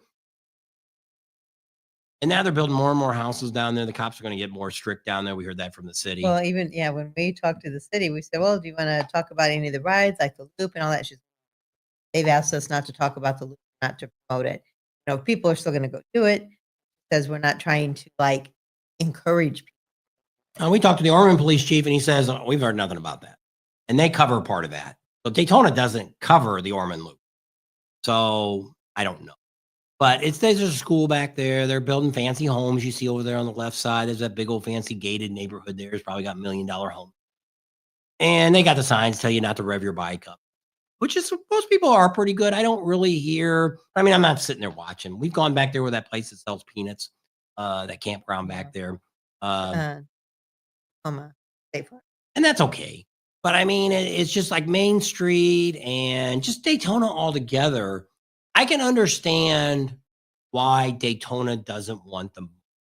They got rid of the truck rally. And the same reason they got rid of the truck rally is because the truck people that had the 4-wheel drive trucks, which that was never permitted and it was never approved by the city, but they would park in people's yards and throw beer cans out. They'd sit out there on the A1A in people's yards and stuff. And there's so many of them that the cops can't even get around to. So the people that live around there, like A1A and stuff, and on the one, we're like, we don't want these people here because we don't want them on our property. It's private property. So when you start seeing all that kind of stuff, so they started banning it, and because people abuse the system, and it's just like here going to, you go to Sturgis, you don't really see. Yeah, I've seen some guys on Spearfish Canyon Road, and they're pulling a wheelie or something. That's not quite so bad because you're not. There wasn't 100 cars in the way. There wasn't people walking around. But once again, I don't know why they're doing it, but it's not as prevalent. That was the word I wanted, prevalent, that you would see in Daytona. You can pretty much say that if you're going to go to Daytona, you're going to hear 10 times the stereos, 100 times people revving up their pipes. Well, yeah, if we're on Iron Mountain, we go through the tunnel and people revving up their bikes through there. That's pretty normal. I've gone through tunnels. I don't do it down there because it's short. But I mean, I've done that when I've gone through some of these, like when we go through those tunnels that go underneath lakes, airports, and we got one in Las Vegas that you go underneath the airport, and it wouldn't be uncommon to wrap it a couple of times. But I'm not looking to blow my engine up. I'm not looking to, and I don't know. Same thing with the stereos. When I pull up the light, I just naturally turn my stereo down because in case she wants to talk to me, or if we're riding with somebody, maybe they want to say something. But to have these guys pull up, which is the stupidest ones, when you got like 4 or 5 guys riding together and they're all playing different music and they're cranked up so freaking loud, there's no way they could be enjoying that music. And it's like, and then they pull up to the light and it's just like, there's no way you can hear your stereo over the guy next to you that's got it cranked up. One guy's playing rap music, one's playing headbanging music, somebody else is playing country music, and the other guy's playing some crap that you never even heard of. Almost everybody, I got another commercial. Most everybody's saying, yes, you have to wear eye protection no matter what state you're in. A lot of them are, some you can, some you can't, helmets. Tall Jeff is on. Pawamoto's on. Pawamoto, did you even come to Daytona? Big Whoopie's on. And you're riding and a bird flies into you. Our daughter had that. A bird actually cracked their windshield. Yep. Cliff. I've had a bee go down my shirt. Yeah, that's true. That stung. King, hey, Bob and Tam, will you be at Panama City Beach this year? That's yes, right. We will. We haven't got that far. We're going to talk about that on my list. Daniel Walsh is on. Walsh. Who we get a super chat from? Dune bugs are killers. We came to Laughlin River one time. I was riding my own bike. I had my little Sportster, the 2007 blue one, and we were riding, and the locusts get really bad out here, and we went through a whole swarm of them, and those just hit you in the face. That was a mess. We have a super chat. I'm not that far because you wouldn't be quiet, and I wanted to get all these people in. Neil got hit by a bird asking to get shot. It hurts. So Jeffy's on, and he says, $20. Great stuff, Bob and Tam. I love it from my chair. There you go. Hopefully, if you go to Sturgis, we'll see you in Sturgis. I did say Tall Jeff, didn't? Yeah, Tall Jeff's on too. We only had one Jeff on for a while. Neil says, please hit the bell and hit the like button. See if he can't talk, he leaves. He's like, whatever. Palmoto says, what's up? Yes, 2 weekends and it was a blast. We didn't see you. Thought you would have reached out to us. Big Whoopi says, I have to turn down my stereo to see where I'm going sometimes. I know we've done that, I think, our whole lives. When you go to back up, you always turn down the radio so you can see. I don't know what that is, but it works. I don't know. Mark says, not sure Iowa has eye protection law, but might want to look that up. And Palmoto wanted to know where we're at. We're in the shop. We're not at home in the garage. So I don't know what garage you were talking about, but this is the shop garage, not the home garage. So Jeff says, I'm working out of my garage on my bikes today. Are Bob and Tam working out in your garage? Yep. Karen says, hit the thumbs up button. Yeah, we've been over here 3 or 4 days, and we cleaned out the truck, big truck, and I guess he vacuumed out the little Ranger truck, and he worked on my brakes. He replaced the brake lever, or not replaced it, fixed it, because it was almost flat with the peg. It was really hard to step on the brake. So now he was whining about it and complaining about it in Burgess, I guess. So then when I did the video a while back about getting your bikes ready for winter, I took it down to the gas station. I'm like, holy crap, how the hell do you ever use the back brake? It's like right like this, and it's like you almost got to slide forward on the seat. Well, you have to extend your foot forward to step on it, because it's down, it's almost even. So to make it to stop, you have to push down. So if you want to do something with your bike, I found the cheapest way cost me less than $5 to extend that run. Are you gonna send the other part back? Yeah. I'm not gonna get my shipping back. I have to pay for shipping to send it back. $40 back for I paid $70. I never had a turkey. Feathers you have to pull out your bike and truck to press your bike. There's AZ Pipes. I thought you was told Jeff you wanted to ask him a question. I know. I just wanted to acknowledge he was on, because I couldn't really say anything. I remember when we talked yesterday. I've told Jeff comes on. I want to ask him.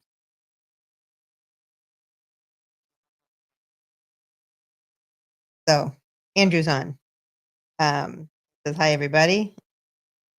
Dusty's back. I don't know if he was on or gone. Nicole's on. I hope you guys are doing much better. I guess Bob saw you a little bit last night on the Monkeys channel. Friday. Oh yeah, 2 nights ago. So, and I'm glad. Well, they both were in, her and her husband, AS Pipes. Andrew and Nicole. Yep. They were in a really, really bad accident. It was last year, unfortunately. They slammed into the side of a minivan. I think it was right outside of it. And it wasn't their fault. It was a younger kid. If I remember the whole story right, the difference is in South Dakota. It's actually like Kansas, that when you're about 14 years old, you can actually get your driver's. You're like, holy crap. Well, you do it because they call it a rural community. I think this kid was about 15 years old. He hadn't had his license very long, driving mom and daddy's minivan, and pulled right out in front of them. There was no place, you couldn't stop. And they just went into it, and they got really bad. It was bad. We didn't know if they'd ever be able to ride a bike again. And he got it the worst. And I know they were on Monkeys the other night, and that's why I was kind of talking a little more about it. I don't always like to talk medical. But they've come a long way. And they're going to Sturgis this year. I asked them. And so that's really cool. And but yeah, we've known them too for probably since we've been doing the channel too. The first year we went and had a ride, they were on the ride with us. So we've known them a while. And they said they're doing good. So that's great. And because it's always, that's the one thing you worry about more than anything else when you ride a motorcycle. And that's one thing my dad taught me. My dad was pretty useless in my life, but the only good thing he always taught me was, remember, no matter how good you drive, it's the guy out there that's going to kill you. And I've always drove very defensively. I've been riding motorcycles on the street since I was 14 years old. And in my state, it was required you had to be 16 to ride a small, I had a 100 XL. My dad put a license plate on the back. So that's why I said I'm not really a dirt bike rider. I had a dirt bike, but it was a Honda XL 74. And it had the lights and all that on. My dad it's the first motorcycle. My brother had some motorcycles, but I was 7 years difference between me and my sister brothers. So I was home by myself. By the time I'm 14 years old, I was the only kid left. And so my dad bought me this for my 8th grade graduation. And so I used to ride around the yard with it and stuff. And then we moved back to Illinois. I lived in Missouri at that time. Moved back to Illinois, and we had these trails where my mom and dad bought this triplex. And right behind us used to be an abandoned railroad tracks. There was all these trails out. So I just tell my mom during the summer, I say, Mom, I'm going to go ride the trails. And she's like, okay, be careful. And right out there, as soon as you got to the next road, right on the main street. And I was out. There's times I'd ride back to high school on my bike after I walked home from school 2 or 3 miles. I'd jump on my bike and I'd ride back to school. We had open campus high school, different story. Oh, we didn't go to All school. 4 years. Yeah. And then they made Took it it just away. for seniors, and then they took it all away. But I worked most of my time. And but I've always rode on the street. That's where I've always gotten most of my experience. I couldn't even tell you. Probably, I didn't really start riding seriously till we moved to California. Once we got involved with a hog group, we probably had out of Corona, California, which isn't there anymore. Opened up a secondary store, which was a full store. They sold bikes, they worked on bikes, everything else. That's how I met my buddy Art. He's on tonight or not. I chatted with him finally after a long time. We got on the phone tonight and about what's going on. And I met him from there. And we started going with Hey, these Jen. groups, and we went to the Grand Canyon, and we went up north to Morro Bay, and we did a lot of great rides with them. And they'd go on rides, it'd be like 300-mile rides in it. And we go for weekends and stuff. And it was just a great time. And then I learned a lot of those people, and those are the people that used to go with us to rides. I did one almost 20 years ago now. We took a group of 6 bikes up the coast of California, which is what I want to do again. I'm going to do it here soon. Just a matter of time. I don't know when. But a couple of you say they want to do it when we do it. The bad news is we almost have to do it when we come back from Sturgis, where it's tough for people that are going to go to Sturgis, turn around and come right back and do another trip. So I don't know. The option would be to do it right after Sturgis, where people could come back and join and from there, but with us, we got the trailer, we got to bring it back home and then go back out. So I don't know, but that was, but we took a lot of people because the difference between my rides when we go someplace versus everybody else that goes on rides is there's a lot of great guys that have done the coast of California. Those 3 guys that go out and Tony? ride. There's a whole bunch, 2 lanes, whatever, bunch of guys. I've looked at a couple. All it is they just ride it and they stop at a couple bars. Well, me, it's all about the adventures. We'll take you places that you don't even know exist. I just found a whole bunch of them. I'm looking for ice booze and barbecue. I just found out a lookout place. I found this old church to go check out. I found all this other cool stuff. And this is that is what my specialty is. It's not that I'm a great motorcycle mechanic or I know all the different models and all that stuff. I know more about how to get the best pricing. I've done this probably for 25 years. Been able to find, and this before the internet was there, how to find good prices on stuff, get low price on how to do stuff. I'm very, very thrifty with my money. It takes me a very long time to decide to spend money. And a lot of times I do have second to buy something. But it's all about, to me, is the adventure. It's just like we're going to do another video soon on again about people that always say, oh, I don't like the people that trailer and stuff. We can back up a little bit more. There's actually a YouTuber this year that we'd heard stuff about him a couple years ago that he did this. Well, this time I seen a couple of his videos come up. One is, can you believe the stuff people wear to a motorcycle rally? I think it's he's AS biker. Is he the one that wears the coat? No, he's not. That's And he wears a kilt in a lot of the rallies, and people are making fun of him. Oh, actually, another YouTuber made fun of him, and on the video, and they ended up taking it off after he confronted him. But this guy was actually doing videos, like showing girls with half dressed, and maybe it's an older girl, maybe she shouldn't be wearing that, or maybe a big heavy set girl that's got short shorts on, and he's like showing the picture. Well, there was this girl down on Main Street. I don't know if any of you seen her. We didn't see her. She had a very big black girl. And she was on a bike that had a big wide tire on the back. She got off and she shook her booty with turkey. Okay. And she was doing that. Well, what she was doing, it wasn't so much what he was filming her doing it. It was, he kept getting shots of people looking at it. And people were like, oh, disgusting, and all this different stuff. And it's like, he didn't say anything, but the meaning is there. So what happened to us a couple years ago was when we were in Daytona, we had a couple of waitresses say, we don't want to be filmed because you guys are making fun of us. Fun of anybody. So I don't know what you're talking about. Well, then I did some checking and I seen on this guy's Facebook page, he was doing some of that. Where it's not so much he's saying it, but he's putting the videos up and then all these people in the comments are writing all this crap. Oh, look at that big old fat hog. She shouldn't be out. That's why they call them hogs, and they just go on and on. And it's like, and the same thing with trailers. People that go after the people that because you're pulling a trailer or you hauled your bikes down there. Not everybody has, I'm not 300 miles from the rally. I would like to ride to Arizona Bike Week. It was her idea to take the trailer. I wanted to ride and we'd stay in a hotel. And she's like, I'd rather take the trailer. That way I don't really, at that time we were going to take both bikes. She wasn't sure if she wanted to ride 250 miles at one time. So typically I would say 300 miles, you should ride to your rally, but we don't know everybody's circumstance. But in this case here, if we got rid of all the people that bring their bikes in trailers, and if we get rid of all the people that you think, or this guy, shouldn't dress a certain way, and you get rid of all the heavy set people that come, and a lot of the old people, because I've seen that too, where somebody says, that old guy shouldn't even be riding a bike anymore. You can't even hold it up anymore. Well, it's all right to think those kind of things, but to say it out in public's a different thing. But let's get rid of all those people. Who's going to be at the rally?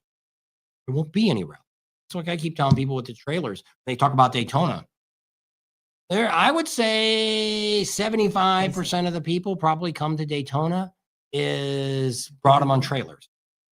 That would be my guess. So if you got rid of that, let's just go 50.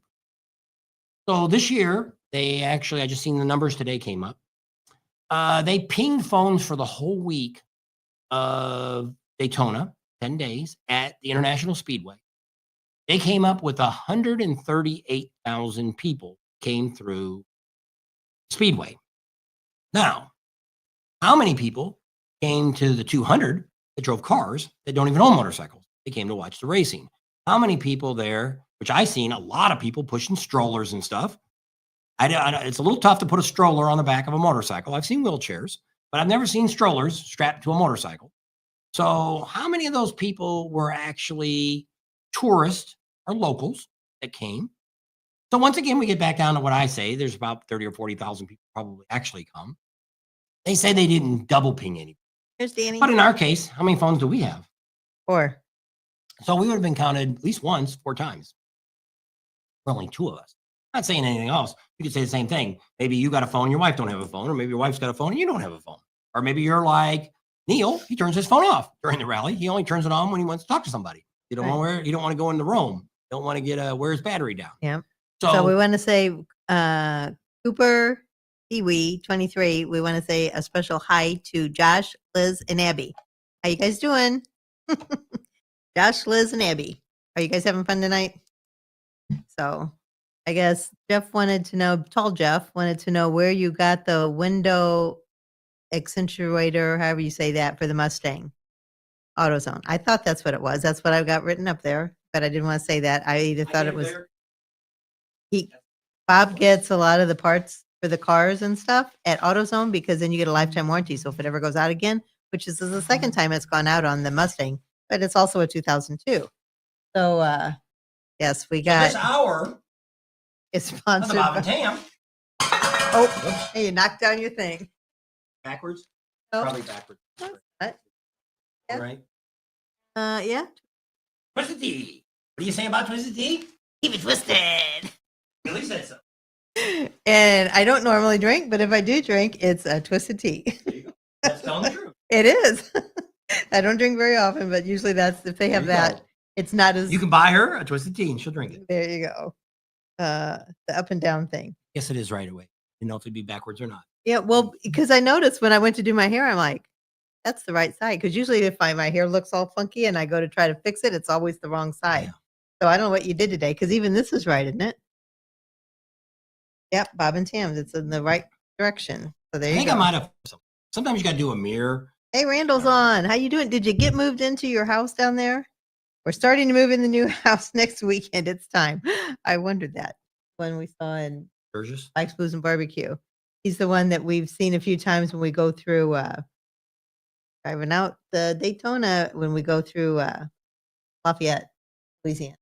Oh, okay. He's got a very accent. Cajun accent. He's the one we seen in the dealership. Tell him Jeff to go buy some. That's great. So caught up. Nice commercial. That's the last one, I guess. Jen wanted to know.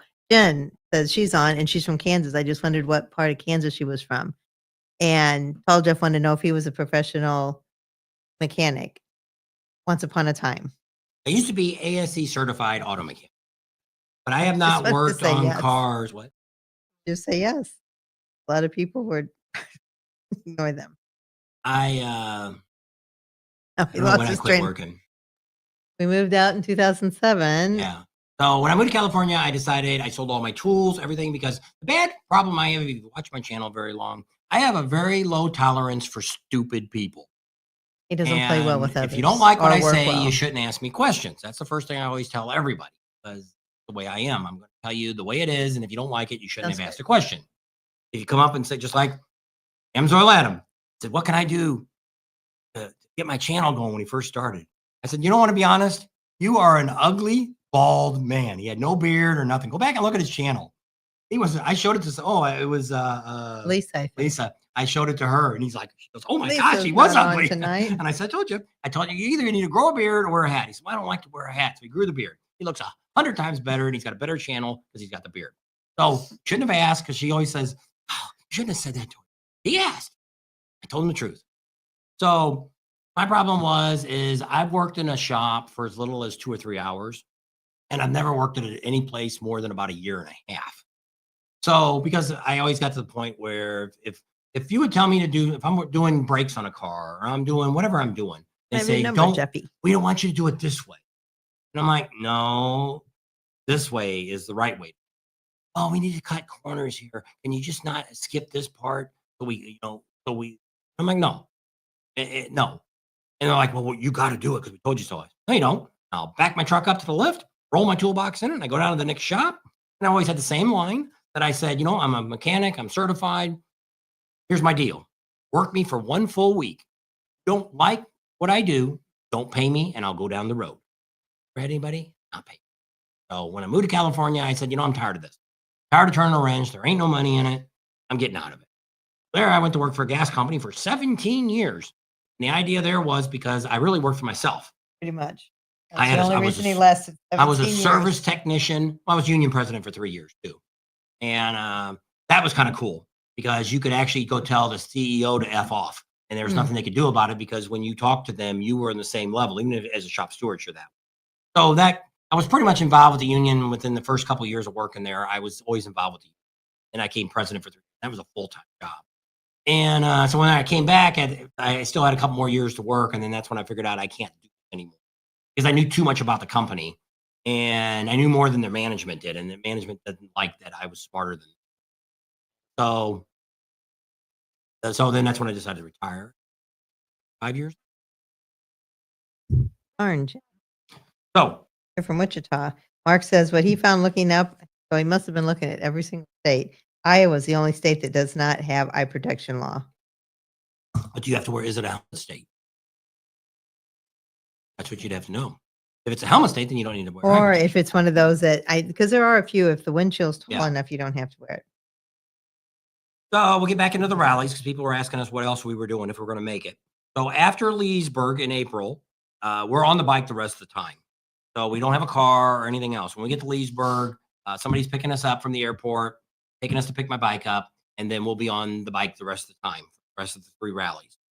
So after the 29th, when we leave Arizona or Leesburg, that night we check in at a hotel in Panama City Beach. So we're there for the Thunder Beach Rally. So we arrive on the 29th, be there till the 5th. The rally starts already on the 30th. The next day it's going to start, and it goes to May 4th, which is Sunday. So after that, we will ride. Well, she's probably going to ride with one of the vendors. If they've got room for my bike, I don't know if they will or not. Adam doesn't because he's got so many extra bikes now. She's going to ride with one of the vendors, Steven's house, and stay there until I get there. It'll take me probably 2 days. About 650 miles. I'm not looking to do it in one day.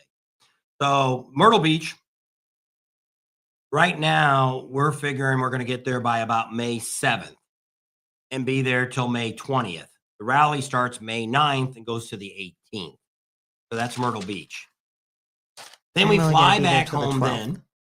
And so we're on my bike. We leave my bike at Steven's house. All Bikes is coming there to pick it up.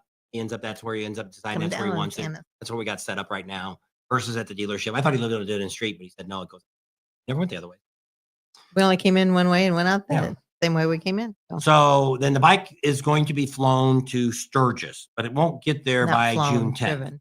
So they're going to pick it up like on May 20th. Sometime after May 22nd, they're picking it up. And week usually takes Haul Bikes about a month, and people were complaining about that too. And we'll talk about Haul Bikes. About Haul Bikes. Got 20 minutes left. So Sturgis. So from there, we're going to be in Sturgis from June 10th, in Rapid City from June 10th to June 24th. That's when we do most of our rides. Needles Highway, Iron Mountain, Custer State Park, Custer, all that kind of stuff. If we end up going out to the Badlands, that'll all be during that time. She wants to go to Hot Springs. We probably go down there one day and do Hot Springs. She wants to do that. We've never done that. We're going to eat chicken a whole bunch of times while we're there. Twice. And We'll show you where the 385 is going to be closed Yep. this year because they're doing it in sections. So there's going to be a section of the 385 that's going to be so closed. sometime from between the 10th and the 24th, we will give you a full ride of the 385 where they're doing construction at. Everybody's asking. I posted on our That big whoopee. Sturgis.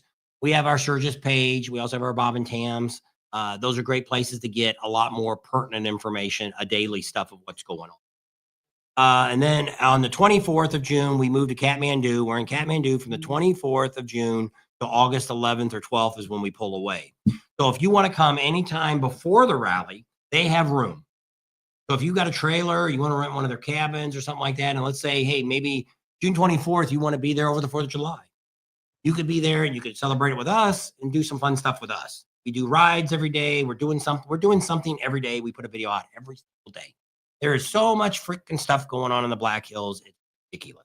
We had no problem last year for being there 8 full weeks. No problem putting out whatever 8 times 7 is. 6. 6. 8 times 7 is 56. Yeah, that's There you go. right. Got it right. And so I put up 56 videos every day. 56 videos for that whole time. So we had no problem getting content because there's just so much stuff going on. So if you want to come out early, hang out with us, that's not a problem. Take you around, show you around. We'll tell you what we're doing that day. If you don't want to do it, that's great. If you do, that's great too. So at that point, we head back home. That kind of wraps up our rally season. Doesn't? Oh, yeah, that's right. Because we got Ocean City. I don't have the dates for that. That's too far ahead. Bikes, Booze, and And Barbecue. Bikes, Booze, and Barbecue. So we'll be there. So we'll be gone all that time. So And I then have to what look were we at going to do after Bikes, Booze, and Barbecue? back to Mindy's. Somebody else? Oh, we might do. Oh, yeah. Daytona. Yeah. We're waiting. Well, no, probably Monday or Tuesday. We're going to do Biketoberfest. Waiting to see if that's all going to work out. And sounded pretty promising, but we haven't heard anything yet. But we should hear something maybe Monday or Tuesday. I've got Yes, your no, number, or don't I, maybe. Jen? Because we like to buy our tickets and get them all set up for that. But we got to get a motorcycle and a place to stay. So actually We'll do talking that to Teddy trip. Morris. And if it all works out, that'll be great. And we'll be there. We'll be in Daytona a little longer. Because one of the guys that are once there that works with us, Dave, he wants us there a little longer so we could spend more time with him because he works every day. So he thinks it's not going to be a I problem. know we thought that last day, well, the day we left that Well, well, there's- going right. to, but Day on? if, no. Well, if he is, they're not coming. So that's that. So Jen, I think I've got your phone number and I wanted to say, oh, thanks to Mark. He also said that Iowa is no helmet law either. No helmet, no eye protection. That's Take your life into your own hands when you're in Iowa. This is like Florida. Florida, you really have to have medical insurance from your work or wherever, or have medical on your insurance to ride without a helmet. It's at any gate. So Jeff, how much is a home where? In Arizona here or South Dakota or? California. Well, he's in California. He knows how much they are there. 6 commercials now. I think I finally figured this out. Every time my comments go off on my phone, because I'm just using my phone. Mine's come up 3 times. So we have no control over this now. They're saying they're going to give us more money. I asked Monkey the other night when he was on. I said something about commercials. He said, South Dakota. because it used to be they didn't put them on at all during our lives. They would, if you came back and watched it, there was a crap load. He said South Dakota. So the house we looked at, they had an open house. Go in the house in Spearfish. We drove by. They were little Cracker Jack box houses, real tiny, real close to each other in Spearfish, right off the 90. And it was what, 320,000? So they're going up everywhere. It used to be if you lived in California, you sold your house for a lot of money, you could go somewhere else. Who owns the house? Sturgis.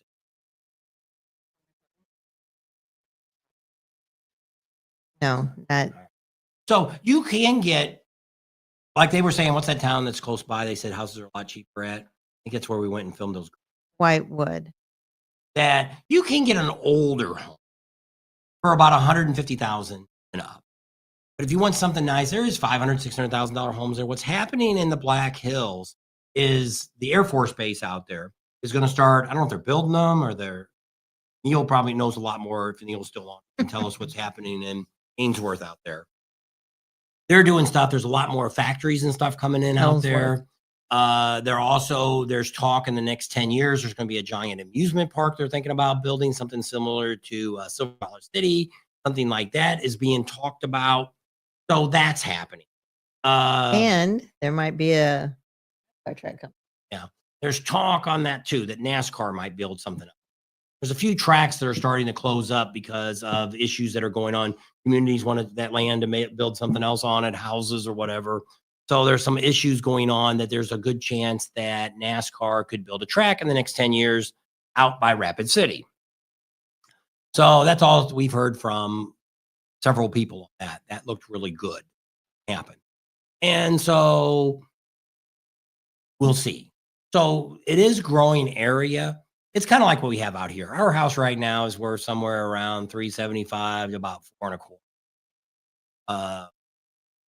In fact, they figured my shop here tax wise. I need to go down and complain about it. They're tell me my shop here, 350,000 more than the house. Valued more than my house. The taxes on my house are around 300,000, but like crazy. So I don't know, but Sturgis isn't a bad, but the problem is like I'm on one of the private Sturgis pages where it's more locals talking. And one of the things that Sturgis is talking about is Sturgis doesn't really have anything going on to track people there for no reason. And a lot of the people that have lived there have lived their whole life there. Small hometown. When we started going to Sturgis, I think it was 1,000 people, 4,000, very many. Now it's like 7,000 people. But the problem is the same thing there. There's a lot of people that we know, subscribers, stuff that own houses there that don't live there. They sit empty the rest. So you can't really say there's 7,000 people living there. Well, then it's kind of like Daytona. You go down Daytona right now on Main Street, and the first block is the only thing that's open. That's it. None of the other businesses. Well, you go all the way down to the end, and you might see Dirty Harry's might be open. But the Boot Hill. The Boot Hill will be open, but you're not going to see the bank's not going to be open. The lot's not going to be open. Froggy's isn't open. They got the little bar might be open inside. But other than that, there's nothing going on down on Main Street. It's dead. Same thing with Sturgis. And they're like, a lot of the local people are complaining that we need to do something to bring this back because we're getting to be a bigger and bigger city. I don't see that. You're not going to get a Walmart to build in Sturgis. You're not going. It's not Spearfish. It's not Rapid City. And there's a lot of Piedmonters in between there. They're not doing anything in Piedmont either. But it's they want to change, get the town more feasible because they look at the same thing I said. Motorcycle rallies are not going to last. I don't know how many more years. I don't know how many more years I'm going to do this. We're going to hit 65 this year. And I don't know how many more years. And then there's people 78 years old, 90 years old, still riding motorcycles. And that's great. But I want to get to the point where I can't hold up the bike anymore. I don't really want to ride a Sportster around at a rally and all that. That's my only bike that I own. I'd rather just not go anymore. And it is. And some people say it's because it's getting too commercialized. It's getting to where, like Daytona, it's getting to be the show off people. It's getting too many stupid people coming to motorcycle. not necessarily motorcycle people. It could be people in cars. It could be like Sturgis last year. We've seen more cars than I've ever seen in my entire life of going to Sturgis. A big influx of cars. Because Sturgis, there's nothing going on in Sturgis. It's a pretty much little dusty town. Oh, dunk. And they have a few things going on throughout the year. They have a Jeep thing and they have a Camaro. Corvette and Camaro and different things like that that come through town. And so there's people that live there. But I mean, it's a small town atmosphere. We live in a smaller town here, but we do have a Walmart. Yes, we do. We have two on either But- side of us. One's in the town next door.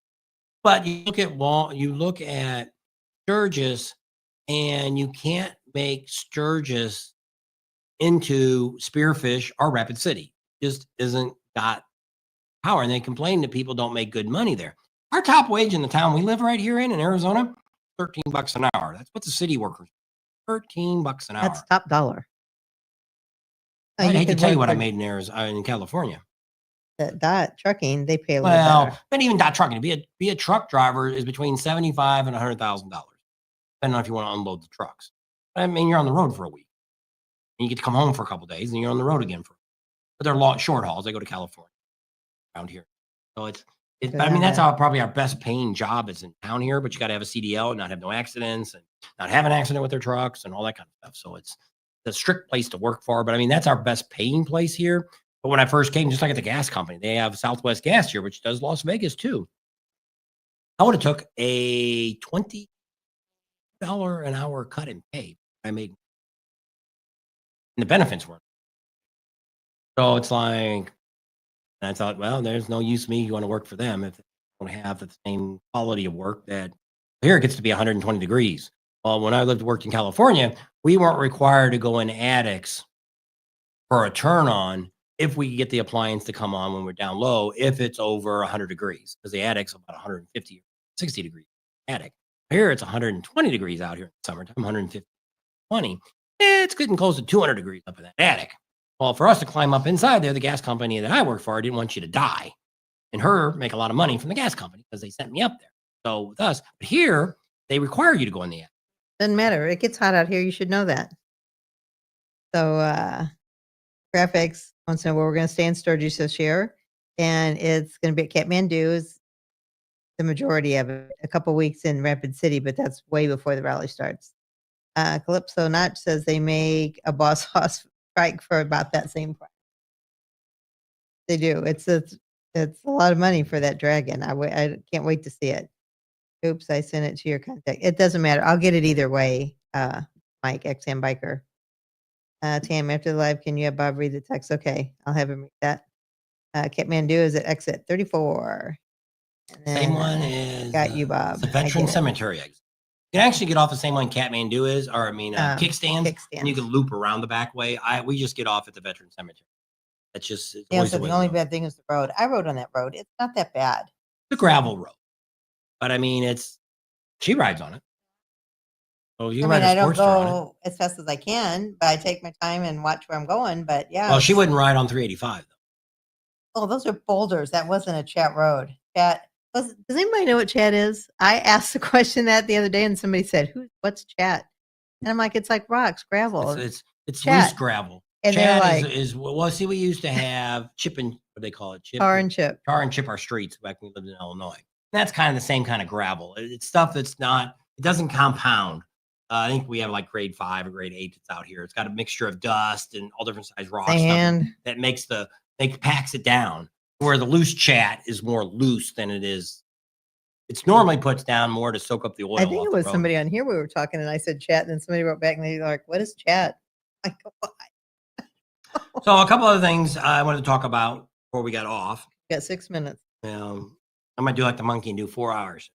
No, we're not. Harley Davidson, I don't know if you've really seen this or not, but they have a motorcycle now under $10,000 MSRP. You might say, what the heck, Bob, are you talking about?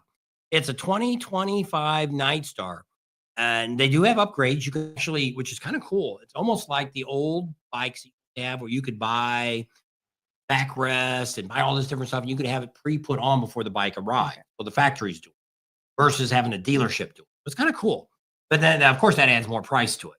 The bike is $9,999. So it's only $1 away from But it's cool. It 10,000 is bucks. just cool. Not saying I'm gonna buy one, but that they've got a bike at least under $10,000. You know, they really need to get back to a bike that's 5, 6, 7,000, like the old Sportsters. Well, I'd like a Royal Enfield. Those start out at like $3,000 or But $4,000. people have said some really things about so that actually from last year's price, 2024, they dropped it Hey, by G. $1,500. That's got the new Revelation Max motor, the 975T, liquid cooled. Only weighs 481 pounds. It's a pretty light bike. Did I talk about right now? I talked about right now. Yeah. And I talked about Hold Monkey. on. Haul bikes. We highly recommend haul bikes to haul your bike anywhere in the United States to 48 states. Why we recommend them? Because they haul over 50,000 motorcycles a year. Harley Davidson now is starting to have them haul some of their bikes. Like when we were down in Ocala, they were getting about 125 or 130 bikes in that they were going to deliver down to dealerships in Florida.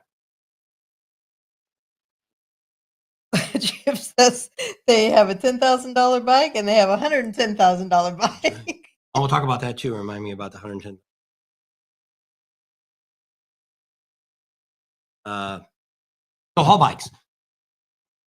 If haul bike's going to haul your bike, they need about a month. They say 28 days to get your bike to where you're going. And you're like, why is that? Well, they have what, 5, 6 warehouses around the United States. 6. So what they do is they have central drivers in all their warehouses. And then they have guys that haul the bikes around. So like my bike, when it left here, it went to Vegas. From Vegas, it went to Milwaukee. I never got off the truck in Milwaukee that I know of. Then it went to the next warehouse. It was along the coastline, East Coastline. And then it showed up in Ocala. Took about 22 days. Got there sooner than they were thinking. I wanted it there by the 28th. And they got there a few days earlier.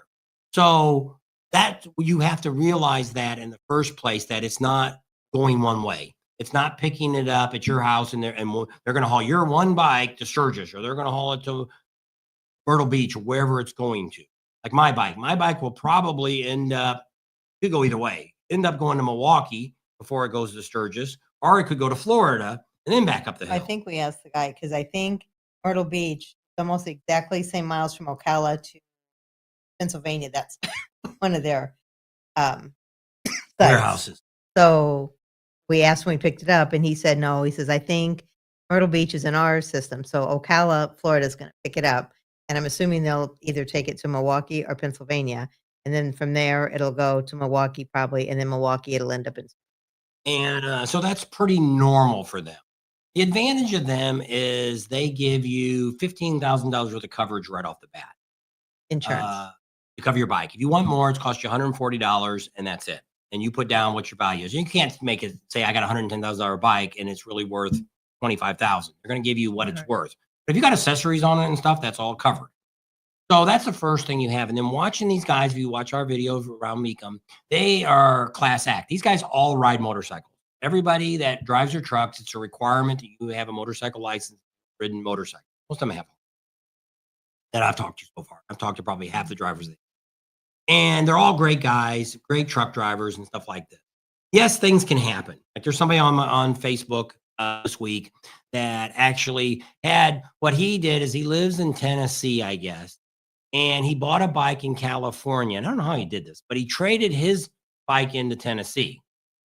So they came and picked up his bike in Tennessee, and it took 3 or 4 weeks for it to get into California. Then when they dropped it off, then they picked his new bike up and shipped it back.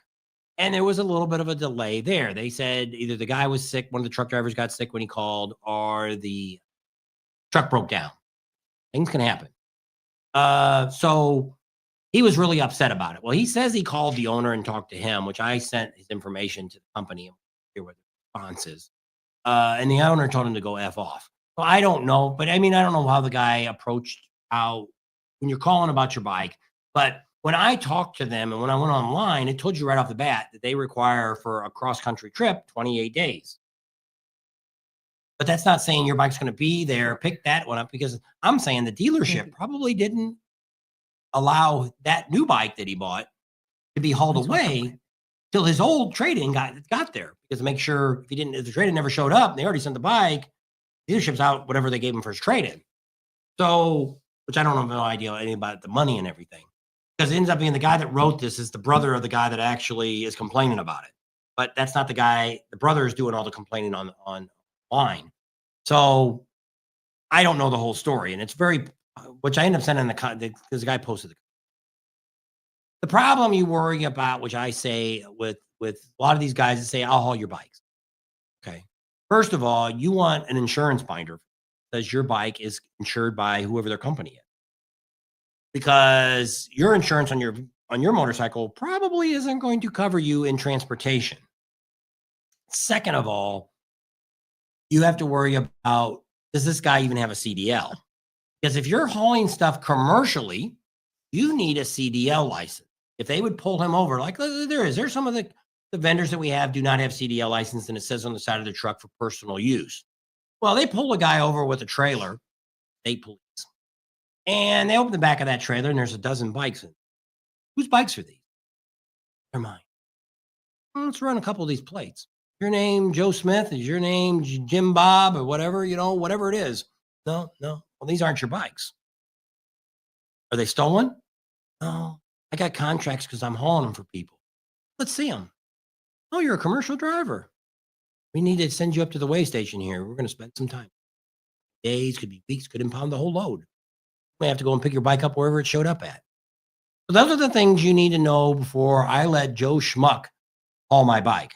There's people all the time. There's some guy today went on Facebook and said, I haul motorcycles. I'll give you a great price.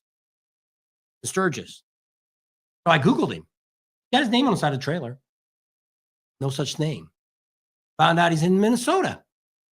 So I asked him, are you covering all 48 states? Will you come to Arizona and pick my bike up? So I'm assuming if you live in Minnesota, haul your bike. But why he just doesn't say that in the first place? He says he has insurance. Once again, you call Haul Bikes, you can ask for the binder. It shows you your bike is covered, $15,000. So just FYI, nothing worse than your bike doesn't show up, it's damaged in transport, something bad happened. It's just like the other day, which this was not a Harley, there's no Harley, no motorcycles in this trailer. But the Highway Patrol, because I'm on a lot of Sturgis pages and a lot of the DOT and all that pickup truck with a trailer, probably about a 20-foot trailer, flipped over because of the high winds. And that's what I said. You want to make sure if somebody's hauling your bikes. Well, then somebody wrote me back and said, the guy wasn't hauling motorcycles. And that wasn't my point. My point was, never know. Could have been motorcycles in that trailer. And some guy you paid lost it because it got too heavy, flipped over. There was another trailer down in Florida, some of you might have seen, down in Coast, that caught on fire. But those motorcycles were all heading to the auction. After I talked to my vendors, you know what caused that fire? Yes, and A wooden floor trailer. Fires can catch on fire. not just spontaneous combustion. Too hot. Like in our case, our trailer's aluminum, so the sparks or anything that comes off isn't going to do anything to an aluminum trailer. But when I showed them the video, I had 4 vendors right off the bat said tire went blue and caught the trailer on fire. The problem with a wooden floor trailer. So it had nothing to do with the bikes. Everybody was saying the same thing. Oh, they probably pulled the bikes in hot and one was leaking gas or the fumes and all this stuff. And it's like, that sounded good to me. But then when I showed it to the vendors in Daytona, and they're like 4 different ones that weren't even together. They all said exactly the same thing. Tire blew out, caught the trailer on fire, and burned all those bikes up. Nothing left of it. Just rusted, burned up frames. But they were like all those bikes hanging around at full throttle. Yep. Drivers must be big guys with with today's heavy baggers. Yeah, the guy was upset that came to pick our bike up because it said they're not responsible for anything, and they're not responsible for the battery for putting it in the travel mode. So I'm like, I just bought that freaking battery. You've been watching my channel, $200 and something. Screw that. I disconnected it here in the shop. No, I disconnected it home. I rode the bike home because it's downhill. I figured they could ride it down the hill. Well, I watched all those guys loading up in Myrtle Beach or in Mecum auction. They pushed them all in there. So I thought, they even had a little driveway they had to push it up. See, slipped to get out of the rodeo area. So I thought, no big deal. Well, then that's when the guy, he moaned and groaned about it when I seen him in in Las Vegas.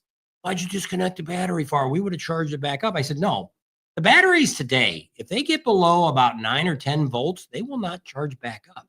A lot of these, like this battery supply place that we have in town, that's all That's over the it. United States, if it won't hold 11 volts, your battery warranty. Why? People are getting stricter now on this stuff. They think you're abusing it. Battery got too low. You couldn't charge it back up. So I was like, no, I'm not buying a new freaking battery. And I'm going to disconnect it again when I leave. Because I'm not going to get to Sturgis and find out at the dealership I'm stuck buying a battery from the dealership. That's where it's going to Black Hills Harley to drop it off at. I'm not going to go buy a battery someplace else and put it in there. I'm going to have them put it in, and I'm going to have to pay for it. Probably $300 from the dealership. I'm not buying another battery. So Neil wants to know if you've ever seen the new Janus bikes, Janus. I think so either. Rathan wants to know if Myrtle Beach has turtles. I know they have turtle warnings all over in Florida, down there by Ponce Inlet. Stephen's still on? He is, yes. Stephen, is there turtles in Myrtle Beach? And Steven says he works with All Bikes in Myrtle Beach and all the time. Awesome 2-layer level trucks with a lift gate, better than the Harley trucks. Chip had to go. He says he's got his sticker on the back of his new bike trailer. Thank you. Greg came on. He said, sorry, but I'm late. Graphic Design wants to know, he says he feels out of place here. Because probably 90% of the people are on our moderators. Graphic equipment. Yeah. Poor main fuse. That's what they said. That's what somebody else said. Grease the wheel bearing. Does the main fuse, hey, Matt, will it kill everything? Which I know, like I have things like the radio. I think the radio, the aftermarket radio, is wired directly to the bike. And also my charger for my phone is wired directly to the battery. So if you pull the main fuse, that will, because I was thinking about that, because that's what they said. Pull the main fuse, put it in the back of the bike, and then the guy can put it back in and out. That's saying he puts it back in and he puts the cover back on, he does everything right. You're now making them take more liability than do you want them to do that. I don't know. I have never really thought of one of the truck drivers told me that. Just pull the main fuse, one of the whole bike. And I'm like, I'd have to almost pull it off and still see. Because 30 days, I'm not that worried about it. Because like right now, my bike is down at Rod King's house. One of our subscribers. He's probably not home. Is he? Sunday, he's off on Sunday. Yeah, no. And he's got my bike. And that's what he said. Do I need to put it on a tender? I said, you don't have to. But I said, if you want to plug it in for a couple days, halfway through the time, fine. My battery should hold in a month's time. It should be fine. I'm one that don't like to leave it. We were just down at I just got a new batteries for our farms. On her bike was almost dead. And on my truck was acting up again. I had a lifetime warranty on it. I went down there and got a new battery put on it in my truck, and then a new battery for her farm for her bike. We only have one farm for her. See about getting another one. Need a second one. And so we'll have to sell. We passed Daytona. That guy. They're all over. To check it out. Remember, we saw them all over once we realized what they were and where they were at. But they were talking about it there. The battery place because I worry a problem with charging your battery with electricity versus your alternator on your bike. Even though it's the same, it's not the same. You shouldn't always put a battery charger on a battery to keep it charged all the time. It'll shorten its life. And so you put the tender on it, and the same thing. Art, my buddy Art, which I don't know if he's on, he might be in the background, not saying that. But he used to put a tender on all the time. Every 2 years, he was buying a new battery for his bike. All the time. It's always on the tender. Other than him riding it. And me, I only plug it in about every couple of months. I plug one in, like her bike. I'll plug it in again before we leave. I plugged it in a week or so ago. I plugged it in and I unplug it. As soon as it charges up, if I come in the next day here in the shop, the light's green, I unplug it. There's no need for it to be on 24/7. You ever heard they said can you use the phone have you used the phone charger they make to go in the back of the trickle charge cord? I guess to charge your phone? Put it on a tender all the time, Bob, or when you can. Yes, you could charge your phone through. Hey, Phil. Let's see what I do. I've got the Zero charger. and it charges even with the key off. Like right now, but you could throw my phone on my bike at any time, and she does that sometimes. When we're just sitting in a parking lot or something, she'll throw her phone on and get a Because quick his is charge always in it, so his is always 100% charged, and then he yips at me like, "Well, I don't know why your battery's only on 50%. I've been using it all day. Your phone's on a charger 20% or 50% of the time. I don't have a phone charger." Federal MC transport ships mine across the country in a week. I can't be waiting a month. Calypso Notch said. Did they? I guess they did everything okay. You got your bike good. That's good. My Road King battery was 10 years old and still good. Holy cow! How old is Road King? What was it? Yeah, what kind of battery was it? The No, a problem, commercial. I look at some of these other companies that haul bikes. Okay, not haul bikes, but that will bring your bike to you. Which I don't know what this company. I'd have to Google it. But I see Federal that MC. a lot of these companies are throwing you in with regular cargo. Well, I don't want my bike in the back of a trailer, got 1,000-pound crate up against my bike, because you never know what might happen. It slams the brakes on. Will it, if a band breaks, strap, and that thing slams against your bike and smashes it? All bikes only hauls motorcycles. That's the only thing that I kind of like about that. Yeah, same thing can kind of help, but motorcycles don't weigh as much as what somebody's freight could be. There could be somebody that's got a 5,000-pound pallet that they're putting in the back of the semi in front of your bike or behind your bike. So that's the thing, because I was looking at one, somebody else had told me a company, and I Googled them. Well, that's what it did. Their site shows that they're just a cargo. If I need them to haul my truck, they'll haul my truck. They'll haul, if I've got a piece of equipment here that I need to haul to Daytona for a price, they'll come get it. No ifs, and buts. Well, here, All Bikes only hauls motorcycles. They do trikes. 50,000 a year. So here's our phone charger. Tam's going to get one put on her phone. I mean, on her You know bike. why now? Well, I said when you got the new hand, I wasn't going to put it on the old handlebars and then take it all back off again. So I said, once you get your new handlebars, we'll put your phone charger on. Now, I like this one. It holds the phone really, really good. It doesn't have to have anything extra stuck on the back of the phone. You know, some of these ones I've looked at like Harley sells, you got to put a thing on the back of it. Well, then that means we can't have our cases on the phone. I like my cases because we drop our phones. So I like my OtterBox. Well, this will go through the OtterBox and charge your phone. So I like that. That's the kind For of some charger. reason, it won't charge this one, but I think it's because of the patin Metal, yeah, sticker, metal and sticker. it's like, Reflecting. yeah, it's So this one does a really great job. If you get one from Zero, you can get it from Rick Rack. Zero sells them. A whole bunch of places sell Zero stuff. If you install it yourself, do not cut any of the wires. This has a lifetime warranty on it. If you cut the wire, like let's say the wire's a foot longer than you need to get to your battery, you cut that wire, you voided the warranty. You need to roll the wire up, put a zippy tie on it, hook it to something, or put some tape around it, whatever you want to do, however you install stuff. And that way you cover your warranty. That's on anything you buy from any vendors that you install yourself. You modify it. Cutting the wires and making them shorter is modifying their product. They're not going to warranty. Well, Garrett said he just had to replace his Harley Davidson battery. It was only 2 years old.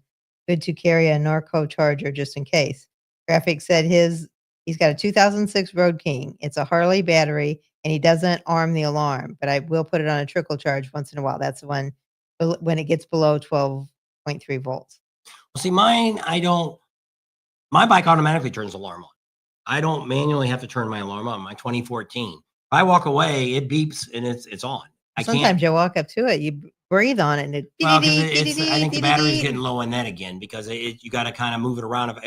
Typically, that's how I ruined the last battery was I turned it on and I usually turn it on to move the bike so it doesn't beep or anything. And then I pushed it against the wall and I didn't look. It was daytime. The headlight must have been on. When I came back next week to look at it, the battery was completely dead. I tried to charge it. It wouldn't take any kind of charge. That's why I said this a couple of weeks ago.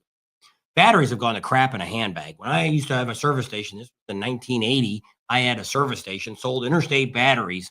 You don't know how many freaking batteries I had that were totally dead that I could put on a slow charge all night long. And by the next morning, that battery was good enough. It wasn't 100% because it will never come back to 100%, but it came back enough that the guy used it for another year starting his car.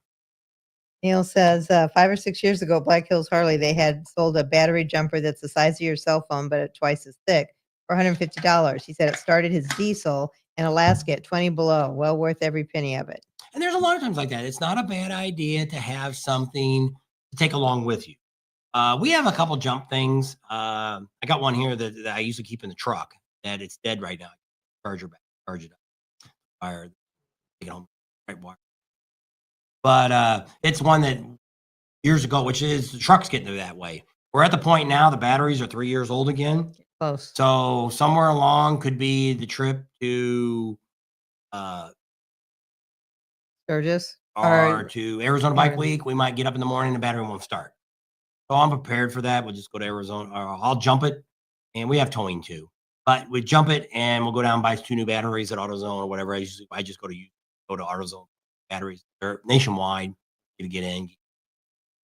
That's usually where I buy most of my car batteries from. Once in a while, I do Walmart, but Walmart I don't always like to buy batteries from because you got to get in line now, and you got to wait your And time. sometimes you got to battery. watch the dates on them too. Yeah. Sometimes they're kind of old. You already get a battery, it's already 2 years old. Or it's 6 months old or 8 months old, because those dates tell you the day it was made. It says A 2020, if it says A 24, that means it was made in January of 2024. It's over a year old, year and a half old. So you always got to look at that, just like your dates on your tires. There's a way to look at that. I don't remember it anymore because I used to say that. You look at the date, you cross that over, you can find out exactly the year it was produced, made, and everything else. I knew this guy used to sell 5-6-year-old tires, and they didn't last very long because they dry rotted from spitting. You don't see it until you start using it, blowing it up with air. It lost its The city. So I think I got everything that I wanted to talk about. Oh, the $110 bike. So the CVO, which I didn't get time to watch. We videotaped. We talked about this the other day. Last week, we got to sit down with the Harley Davidson flat track or Harley Davidson bagger racers. Three of them that race. Well, they're the ones that actually design the sign. So this is kind of like the first time in a long time since Willie G days that they actually took somebody's advice on building a bike, especially bikers. So it's really cool. So these guys took their idea of how their custom bikes, and the people that work for their racing team are the engineers, and people from the company is who works on their bikes. So that's how they all got together and came up with this bike that they. And you're thinking $110,000, that's just crazy money. Well, I look at my CVO. A new CVO right now is about 50, brand new CVO. This is double the price. Well, I don't know. I don't know if they told me or if somebody else told me. The front end that's on this new bike, CVO RR, is about a $30,000 front end alone in front of this bike.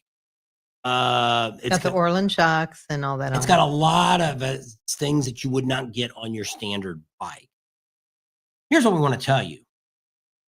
So Teddy Morris is getting one. It's already sold. Rapid City is getting one. It's already sold. Red Rock Harley Davidson, they're getting one. It's already sold. So the odds are they're not going to have any trouble selling this. Wish Rider X was on here tonight because he spent twice. He had to have his 131 engine fixed up where he got a big bore kit. So you just look at it now. Let's say you got a bike at home. You paid $25,000, $30,000 for it. Now you want a 131 engine put in it. You want a complete thing. You want it all welded. You want it all done right. Another $16,000 to $20,000 best to get it up to that. Now you got to have a tuner and all that kind of stuff on. Different exhaust and all this stuff. Well, how long do you think it's going to take you to get close to $100,000? Now, my bikes that I bought years past, my 01 I bought it used. I bought it for $12,000. And my second one, I think I paid close to $20,000 for my 09. But I spent at least $15,000 to $20,000 on both of those, and still never had them anywhere near where they should have been. Plus, I had a lot of other people work on the bikes, and they had issues with it, just like my bike now. I've spent a lot of money on my 110 engine, and I should have just replaced the motor and been done with it, but I didn't do that. But here, you're going to buy a bike that's $110,000 or maybe more, because you don't know for sure what they're going to sell it for. They may ask 150. I don't know what they're going to sell them. The only people that know for sure are the dealers that are the top 30 dealers. Because there's 131 they built. So they've got about 4 or 5 that Harley's playing with them. So they're going to be good used bikes. So 30 of them go to the top 30 dealers in the United States. The other ones are all going to be raffled off to other dealers that may want them. A lot of dealers are going to say, like our dealer that we have in Kingman, Arizona, Route 66, Mother Road Harley, really wouldn't be interested in it because they probably wouldn't have anybody customer that would want a $110,000 bike. Now they may want it just for the fact that they could give it to Red Harley Davidson and sell it there. Same thing with Teddy Morris.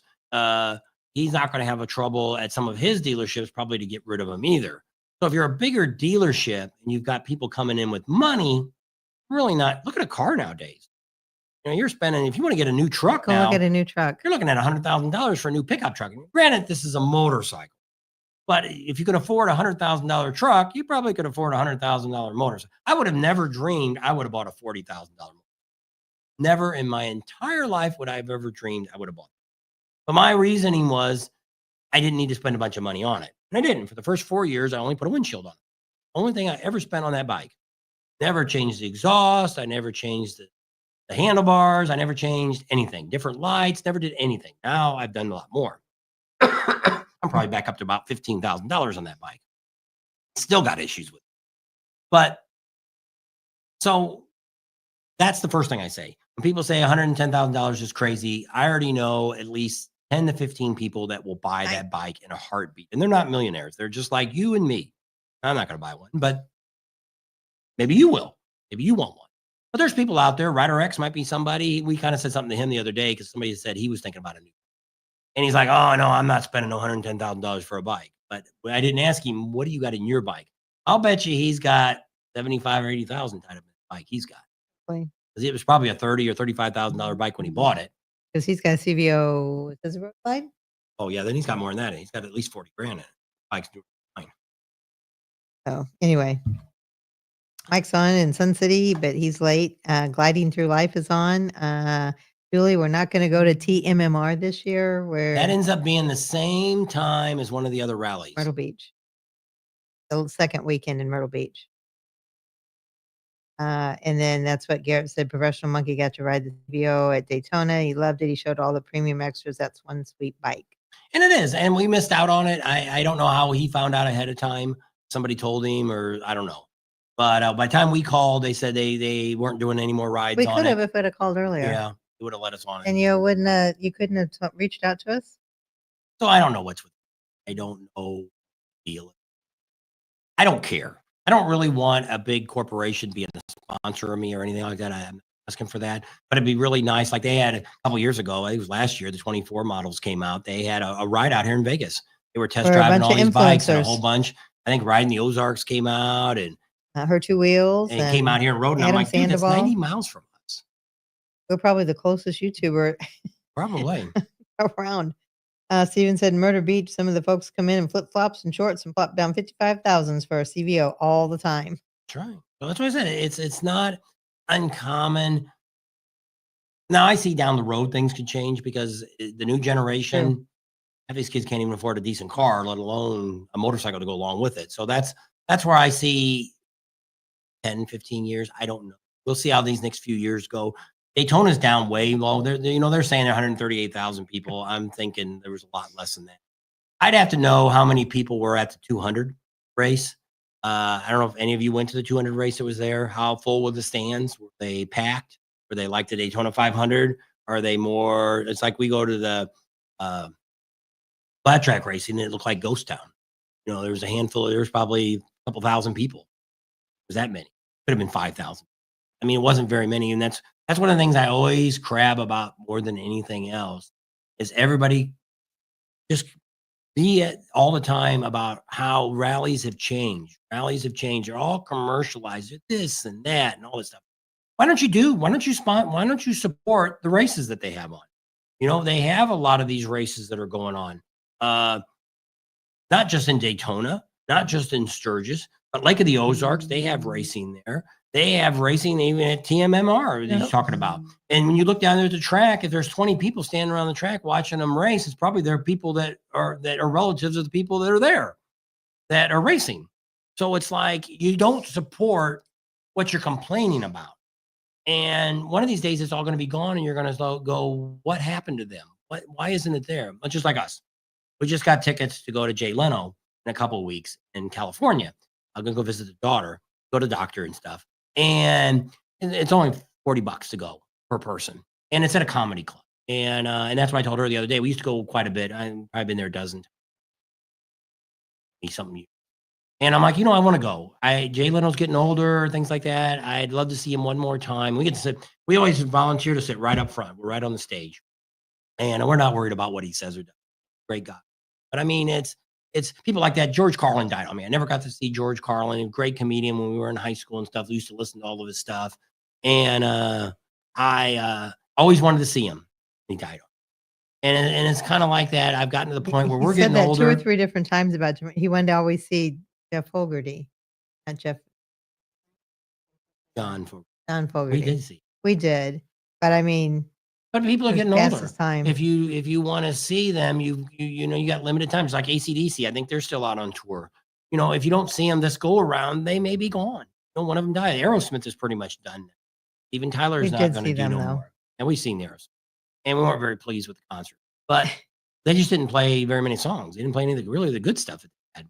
Why, I don't know, but Graphics says, do you think Sturgis 85 will be strong crowds? I think we'll see a good crowd. I don't know. It won't be like the 75th. Probably. No, we're never going to see the 75th, no matter what anybody says. That was a booming time. We used to go to the rallies all the time during that time. I skipped the 75th. We were there for the 74th, and I think we went to the 76th. But we did not go 75th. To the 75th. And because I just didn't want to deal with all those people. Well, the 74th was probably not the same crowds, but we had to walk the bikes up and down Junction. It used to be LaSalle. when we first started going to the rallies. We're probably like in the early when they started first having the 70th anniversary. We probably went to 71st, but we haven't been going to Sturgis for that awful long.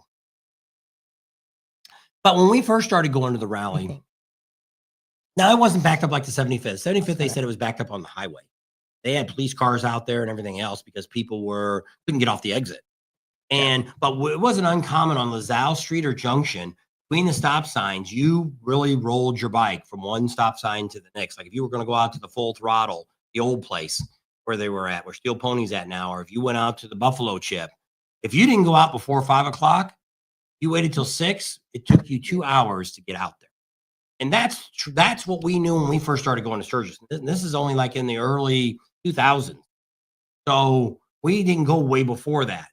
So the crowds those crowds have never been since the 76th has never been as busy as it was before that, before the 74th or 75th. So when people say, yeah, no. Well, was it last year or the year before? Sturgis tried to say the record numbers, people that came was just a few thousand less than the 75th. And it's like, there is no way. And these rallies, they all make up a number. And I don't buy this pinging phones because these companies charge them like $30,000 to ping phones. Oh yeah. You think they're actually doing that? Well, they can ping the phones. I don't think it's very accurate. But I mean, I don't know how accurate it is. They say they can zoom in on an area. Well, are they getting the bars across the street? Are they getting the restaurants, the hotels? Are they getting all those people's phones too? Are they picking up cars that are driving down the International Speedway? Oh, well, we can center point. No, you can't. You're telling me if somebody's right on the sidewalk, are you counting them or you're not counting them? Are they on the highway or they're on the sidewalk? No, you can't. I don't care what they say. Nothing's that. And are they freaking tourists accurate. or are they actually there for the motorcycle rally? People just driving down the road. It's like Sturgis. The highway now is part of city limits. 30. You can look right now, Google it. 36,000 cars today drove down Interstate 90. That is now part of the count because they came through Sturgis. So when people come up and they try to say there's 300, 400, 500,000, a million people, you're full of crap. There's no place for people to stay. And if there was 100,000 people at the Speedway out there where the vendors are at, we wouldn't be able to walk. We'd be wall-to-wall people. be pushing. It'd be like going to New Orleans. Even New Orleans will tell you that during Mardi Gras, there's not even 15 or 20,000 people down on Mardi Gras, and that's what 8, 10 blocks on Bourbon Street. So people don't realize when they think about that. It's like I always tell people, we've been to the St. Louis Cardinals. Stadium now holds 50,000 people. It used to hold 36,000 time. Well, if we were in that crowd halfway through going down and you could see it it seemed like a mile they were going down the road. Everybody was just lined up going to their cars and all this stuff. None of the rallies are nowhere near that. And we weren't waiting till the last person went out and watched everybody. We were in the middle of the crowd. So if it's a sold out stadium for 35,000, we only seen about 17,000 people maybe in front of us. And he likes to leave early, so there was probably less than that. Probably less than 5,000. When people look at that, it's easy to imagine how many there is until you start, which is totally different. Just like I say, when we watch the TV show called Uncut Sturgis Raw. Sturgis Raw. Go back and Google that. And maybe it's on YouTube or something. You can watch that. But when we watched that, we were so blown away because we didn't realize half those places aren't there today. And things that have changed and all that. It was just crazy. And I was like, wow, that's the difference. I can see now especially, I've always said this, but now I can see the difference from the last 5 years of what we do now versus what we did when we used to go to the rally, which is what you do. We now look at everything. There's not much that gets by us that we don't see or we don't know about. Yes, there's always something going on at some weird old bar that's 20 miles away. No, we're not going there to see some crazy thing maybe 50 people are going to show up to. And no, we're not going there. But I mean, all the main places and places that locals tell us about, we're always going to check those out and stuff like that. But it's like now, especially watching that TV show, it's like, oh my gosh, I can't believe what we know compared to what you know by going to the rally. Just like Monkey. He's probably been there. He's 50. Since he was 13. What do you say, 54 years old or something? Monkey is now. I forget what he's been going since he was 13 or 14, 13 or so years old. And he didn't even know for 28 years that Daytona Midwest Cycles rents motorcycles right there in Junction there, right? And that's a big old store. I think it used to look like it used to be like an A&W. Yeah, that's what it looks like. And but he's there every year. Got bikes sitting out on the sidewalk. They sell bikes. They work on bikes and they rent bikes. Their big thing is renting bikes. That's their biggest thing. And working on bikes. Yeah. They also haul bikes. If you're in Daytona and or if you live in the Florida area and you take a bike to him, he's got a good deal. I think it's $1,500 for him to take your bike round trip. He only puts motorcycles in his trailer too. So if you're closer, haul bike, I think it's $1,700 anywhere in the United States, the 48 continentals. Anybody from Alaska or Hawaii going to haul your bike for reasonable and or overseas. So, but that's just a point that I was making, is that we just look at things different. Like Monkey, he probably never needed to rent a bike, so why would he look at any place like that? You know, he's partying here, he's partying there, he's hanging out at the campground or things like that, and it's like, it's different. We look at it different now, as we enjoy what we do. We enjoy giving you guys all this great information, finding out all these new places, finding the best place to have chicken, finding out Moonshine Gulch is the coolest bar in Sturgis to go check out. You know, there's just so much of this stuff that both those two are actually locals told us. Yep. So those are priceless. But it's gotten to where we've gotten enough people, just like in Sturgis. We have a lot of Sturgis people watch our channel. They like us talking about Sturgis. They help me with information. They give me all that good. You guys. So before we leave today, we just want to go one more time on, we have 2 giveaways that are going on. First one we're giving away is pretty much almost like an all expense paid trip to the Spring Fling in Eureka Springs, Berryville, Arkansas. So what are we giving away, my class? It's called a trip to Spring Fling. Sorry, you're gonna need. So you can stay.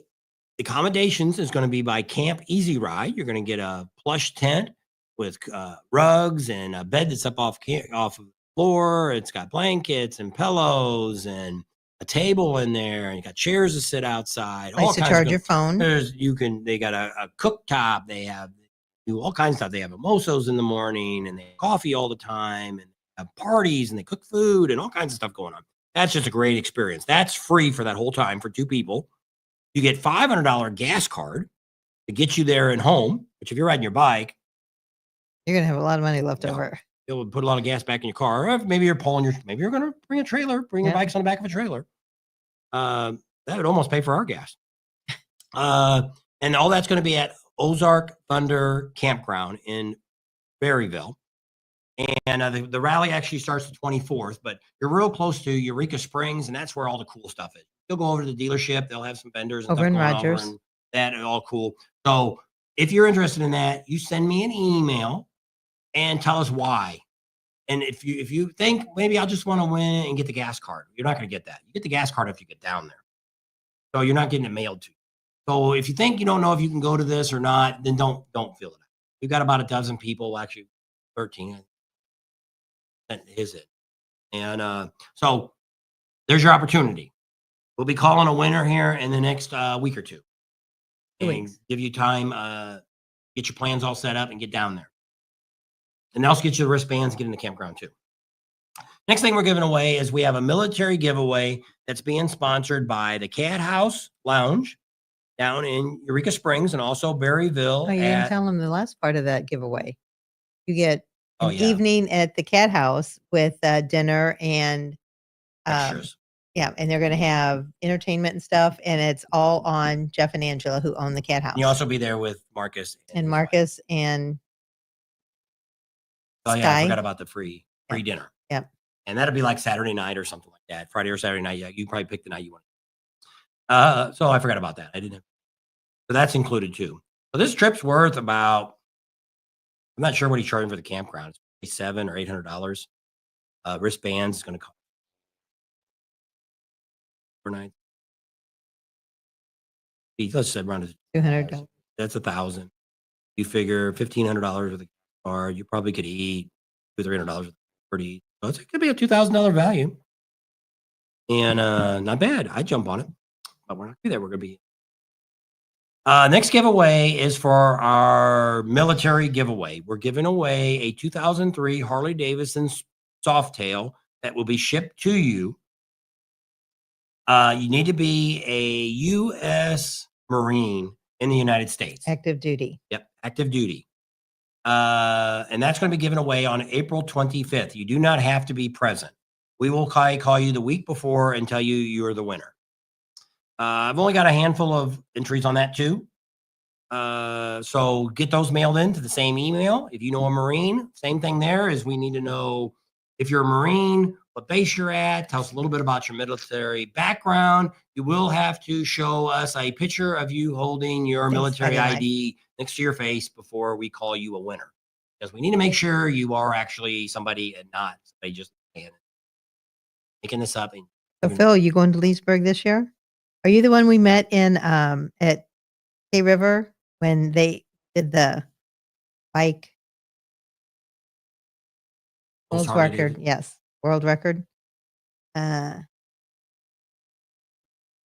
I thought Neil said I've seen a bad video from these two, and I'm like, what? It says I've never seen a bad video from these two. We love the great job you both do, all the information and all the rallies. Thanks, Mike. And I love to go, but I just can't with all that's going on now. And I know it's tough. And that's why we wanted to kind of give it a shout out on this. And you know, I actually thought there'd be more people than what we have. I mean, it is. We're getting into the spring. It could be a little cooler there. It's kind of early. It's April. You know, Leesburg Rally, as we call it. In the Midwest, April showers bring May flowers. We talk about the Leesburg Rally. We call it the 300-mile rally that most of the people that come to Leesburg. But see, different with Florida, it's kind of like California. You can ride it year-round. There. So it's not uncommon to drag 300 people in. Probably the majority of the people in Leesburg are from, we'll start talking to the vendors and see what they have for credit cards and stuff. We're coming. But I would say the majority of the people we call a 300-mile club. Alabama Rally. And Georgia. And I mean, you might get somebody that, you know, but I mean, that's a long way to go for a 3 or 4 day rally.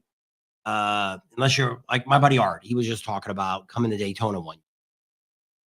And he says, what do you think? I said, well, you know, me, if I was going to go to a Florida rally, that was my only choice. I wouldn't take Florida. I mean, I wouldn't take Daytona. I would either pick Panama City or Leesburg. I would rather pick those two. Daytona, It's getting to the And point where there's a show-off rally. Yeah, there's a show off rally. Way too many cars. It's easy to There you get go, killed Phil. there.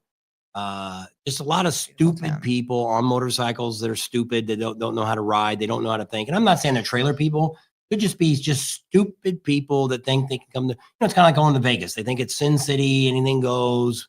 We can do whatever we want. Well, you can't. There's still laws that they abide by, and you can't do stupid stuff. When we used to go to Bourbon Street all the time, we went for like 5 or 6, 7 years in a row, and that's what the police said there.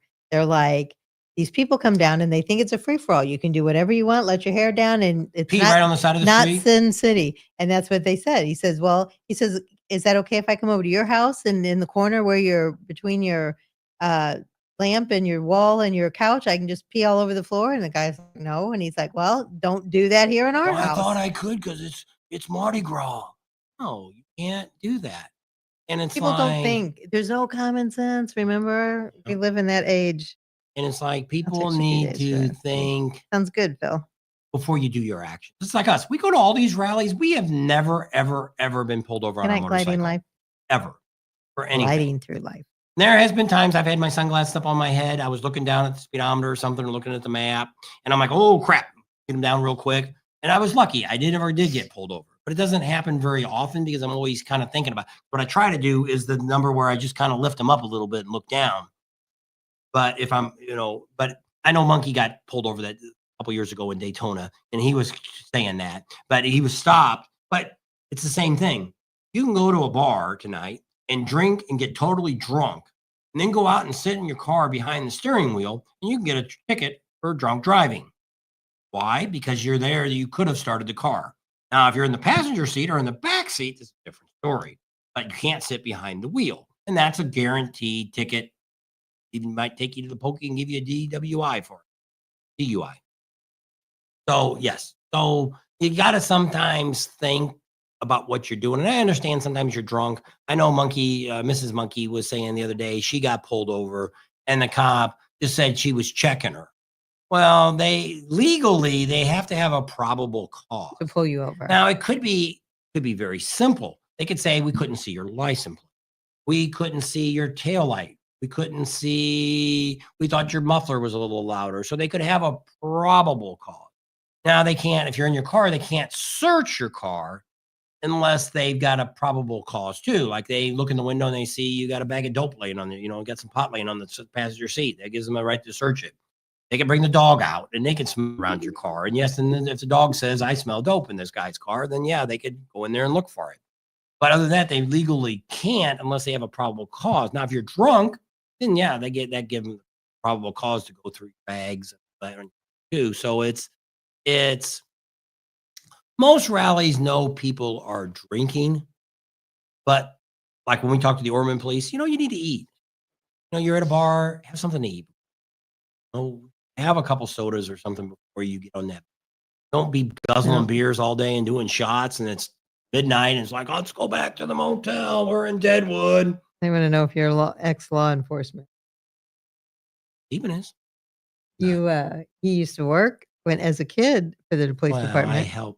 I was a snitch. I was not really a snitch, but they would send them in to see if they'd serve them. Yeah, we'd go to bars and restaurants and see if in the liquor stores. So to see if they'd sell them. I was only like 13 or 14 years old, and I go in and see if I could buy a beer, because you only had to be 18 in our state to buy beer in Illinois originally, and then you had to be 21 to have a mixed drink. So they had another guy that was 18, and we both go out and we go in the bar. There was this one bar. I went in this bar. I'm 14 years old, and I asked for a Jack Daniels and Coke in a to-go cup. And they put it in there, and out the door I went. I never had to go to court, but I mean, they gave me something for. But the idea was I had that connection with the police, to where if I did get pulled over, I could call, and because I've been in jail once, and not my fault. Yeah. He argued with the cop, and they threw him in the pokey. But I got out because I was working for the Ford dealership at that, and I was working in the parts department over in St. Louis, and these stupid lights kept changing, yellow. Well, I floored it, got through the light. Well, he said I ran the light. I said I didn't.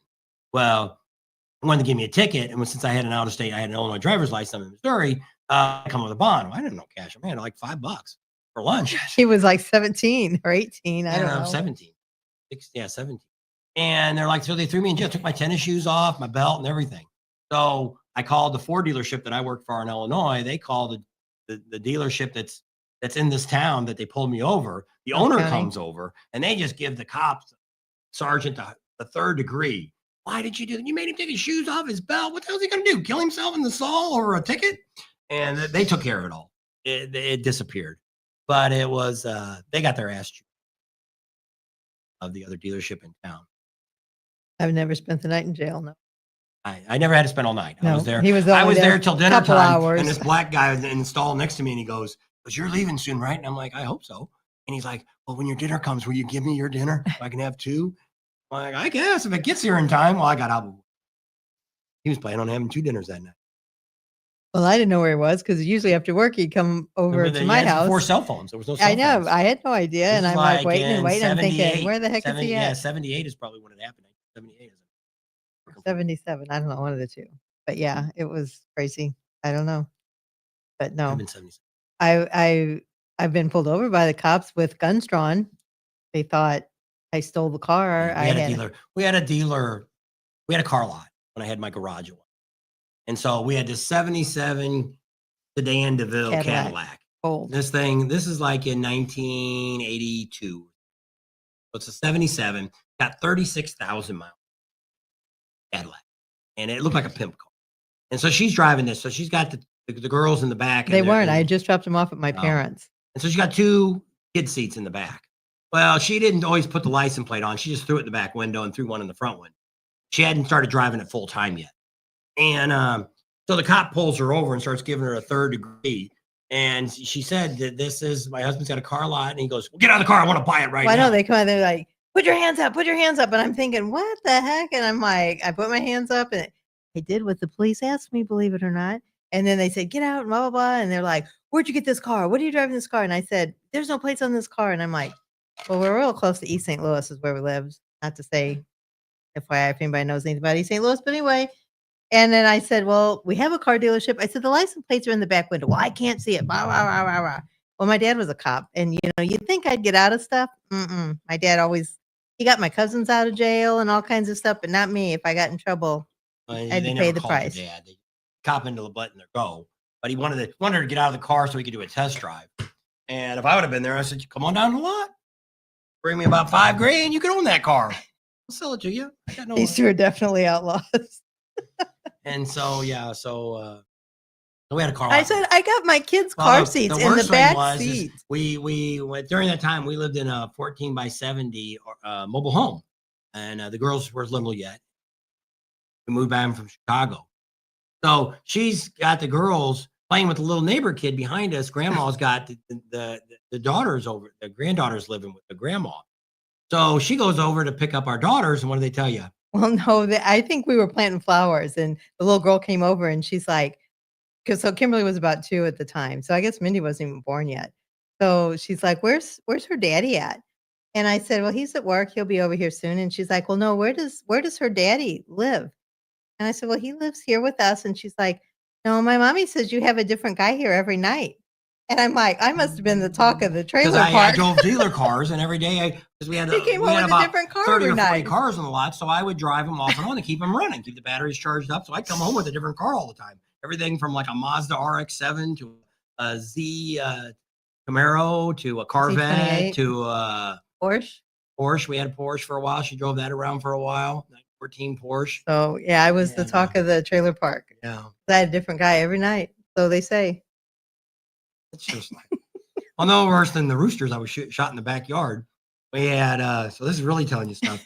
This has been long enough that no crimes can come against me right now. So we're living in this trailer park, and like 4 o'clock in the morning, I don't get up till. First you got to say, our oldest daughter never slept. We would have to get her in the middle of the night and drive her around until she would fall asleep. And I would just leave her in the car seat just because I didn't want to touch her because I wanted her to sleep. So we didn't get hardly any sleep. So this rooster's all of a sudden 4 o'clock in the morning starts crowing outside every single morning. So across the street from us, out of the trailer park, there's a house across the street that's got some chickens or something. So she goes up to the office and says, "Hey, there's 2 roosters down here." And they said, "Well, it's probably the guy across the street. Go over there and talk to him." So she goes across the highway and talks to the guy, and the guy goes, "No, all my roosters are here." So she comes back. So she calls the Humane Society and says, hey, we got these roosters. They're like, well, if they're dead, we'll come get them, but we're not coming back with them alive. And I'm like, I go out there first with a pellet gun and shoot these stupid things. And it's like, boom, boom. Nothing happened. So go straight through them. Next day, I get them home. I bring my 22 home now. So I'm looking at these stupid things. I shoot one of them through the stomach, and it's still standing there doing nothing up in this tree. It flew up to the top of the tree. Still standing there. I'm like, stupid ass thing. So I aim at his head, blow his head off, and he falls out of the tree. Well, then I see the other one. I boom, shoot his head off. So I take them, put them in a bag, take them to work, and throw them in my dumpster. And then later on, somebody said, I heard those roosters are gone. We took care of it. No because it would wake her up, and it was like I barely got her to sleep. Well, it was no difference than the raccoons kept getting when we moved over to the lot. I had this lot. We took the trailer over to the lot, and I built a 28 by 30 pole building. A bigger garage than the house. Imagine that. Had that on the garage. Had that at home. And these raccoons kept coming up and getting in the trash and tearing it all up. And I put stuff out. Still couldn't do anything with them. So I'm like, screw that. So we could hear the trash can fall over. So I run out the front door with my 22 or whatever I had. Turned around and I shot some of them. The same thing, shot right through them. I should have shot them in the head too. Next thing you know, we're back in bed. The police. Are you guys all right? We've heard gunshots coming from your house. And we're like, yeah. So how many people are in there? Us two and 2 daughters. Can you get your wife to come to the door? Just say something. And I said, I got it. In Illinois, you used to have a gun card to buy guns or buy bullets. So I showed him my gun card and I explained the story to him. And I said, well, who the hell called? He said, well, I can't tell you, but it's over there in the neighborhood. Like 2 blocks away, some dude's calling about hearing gunshots. But they go on every day. How do they know it was us? It's only like 11 o'clock or 12 o'clock at night. It wasn't like, there was no arguing. I wasn't out there yelling at him. Out there shooting some shells off.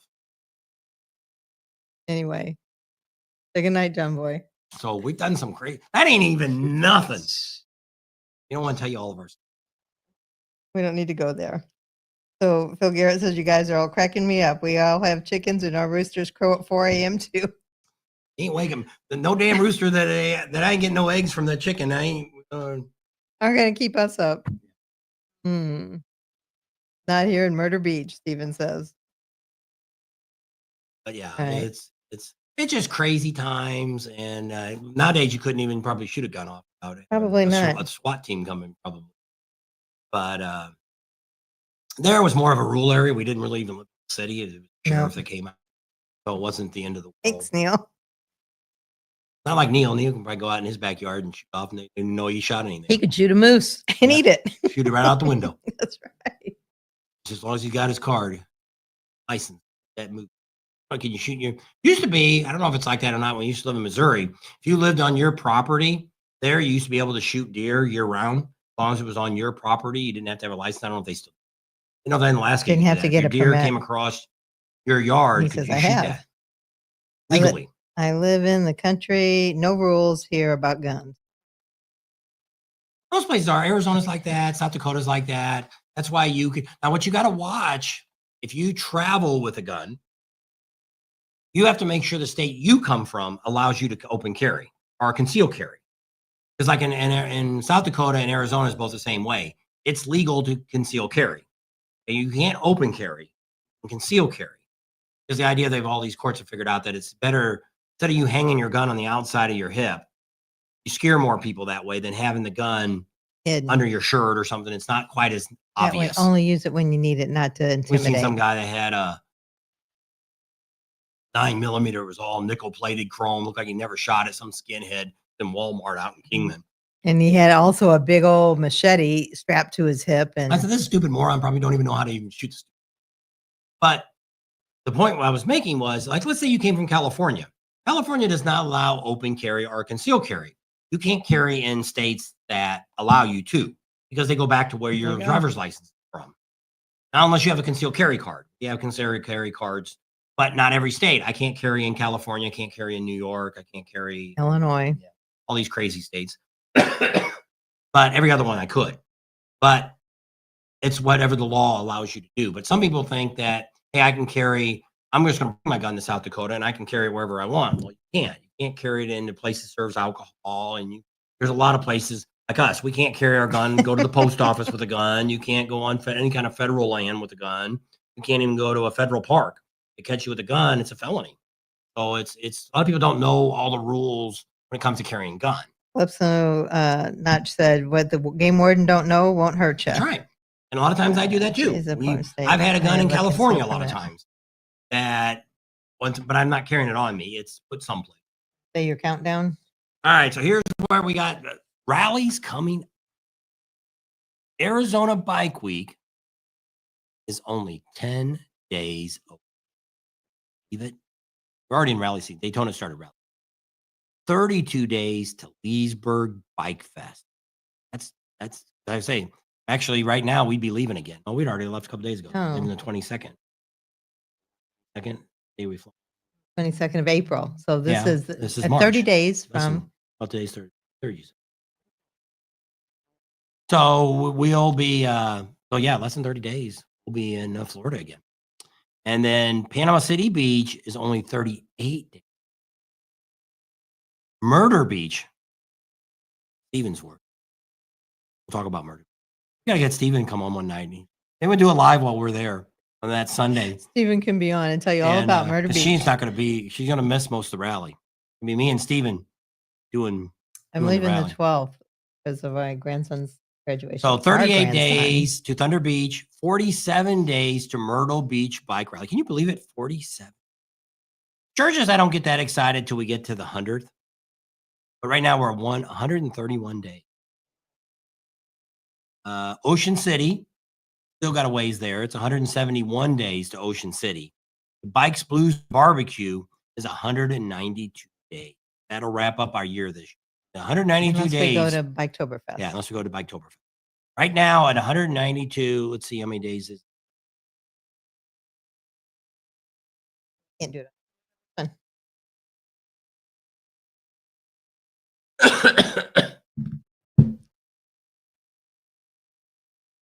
Many days to Daytona's Biketoberfest 25. 196. 196. Oh yeah. So that could wrap up our rallies. Still have Mecum auction to do, not Mecum. SEMA show. Yes. Unless somebody decides to send us. No, that's during SEMA. No, that's what I said. That unless somebody. No. I have to have a motorcycle, I have to have a place to stay, and airline tickets to get there. Skip SEMA. 10 and they cut you off now. Oh, there you are again. We'll be in Leesburg on the 24th. Okay, Phil, we'll see you there. And so any of you that want to see us at any of the rallies, you need to email us right here. Unless we already have your number. Yeah. If we already got your phone number, don't worry about it. I mean, you got our phone number. That's the key, our phone number. And what you do is don't call us, text us. Texts show up all the time. Phone calls don't. We don't know for a year later that you called. So we can call you once we get your phone number. We can call you and talk to you.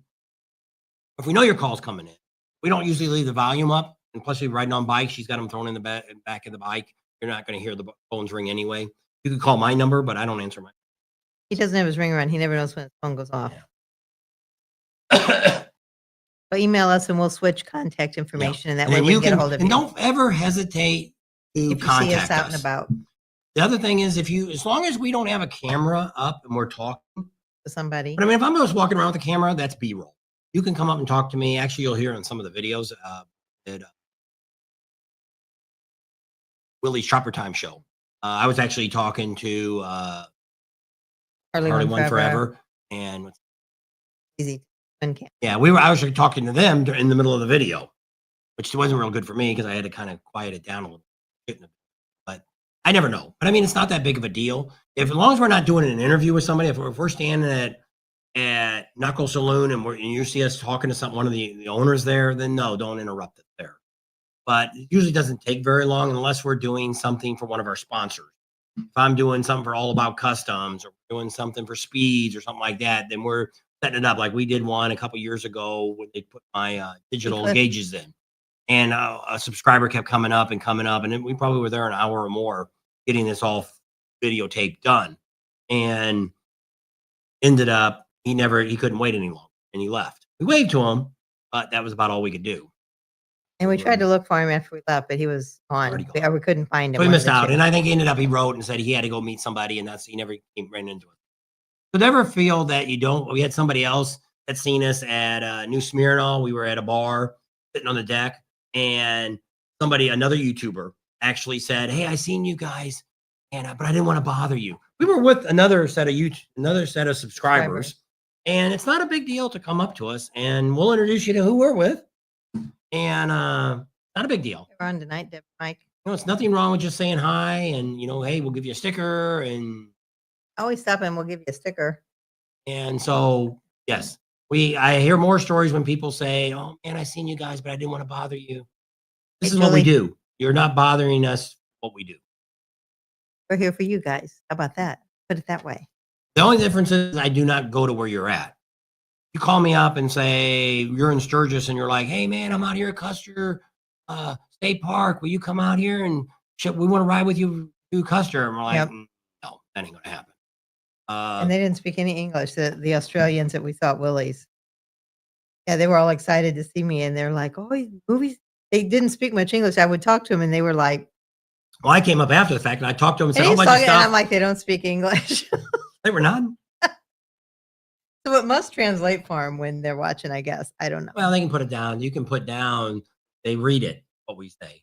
So it's scrolling across the bottom of the screen. I got it set to go in any language.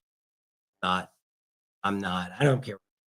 Got people from Iran and Iraq and Africa, Russia, Australia and Germany, and it's to me it's cool. It's cool that people, like somebody else wrote the other day, that they wish they could come, but something happened when they were a kid. It wasn't really a felony, but that won't allow them to come to the United States.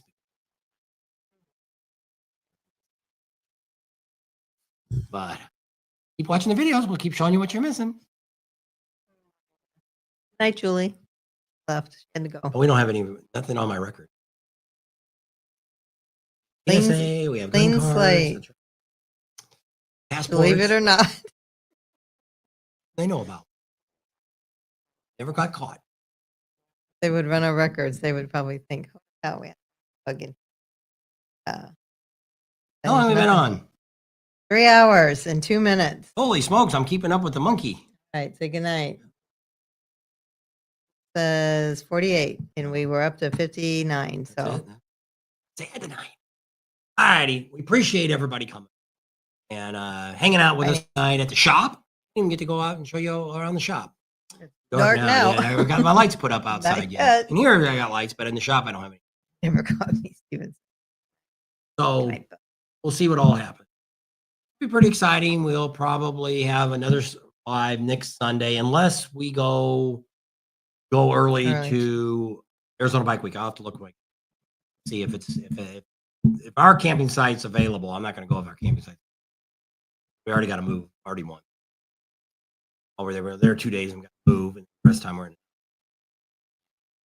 Checkouts at noon. You have to be in. Noon would be or sooner. So, 2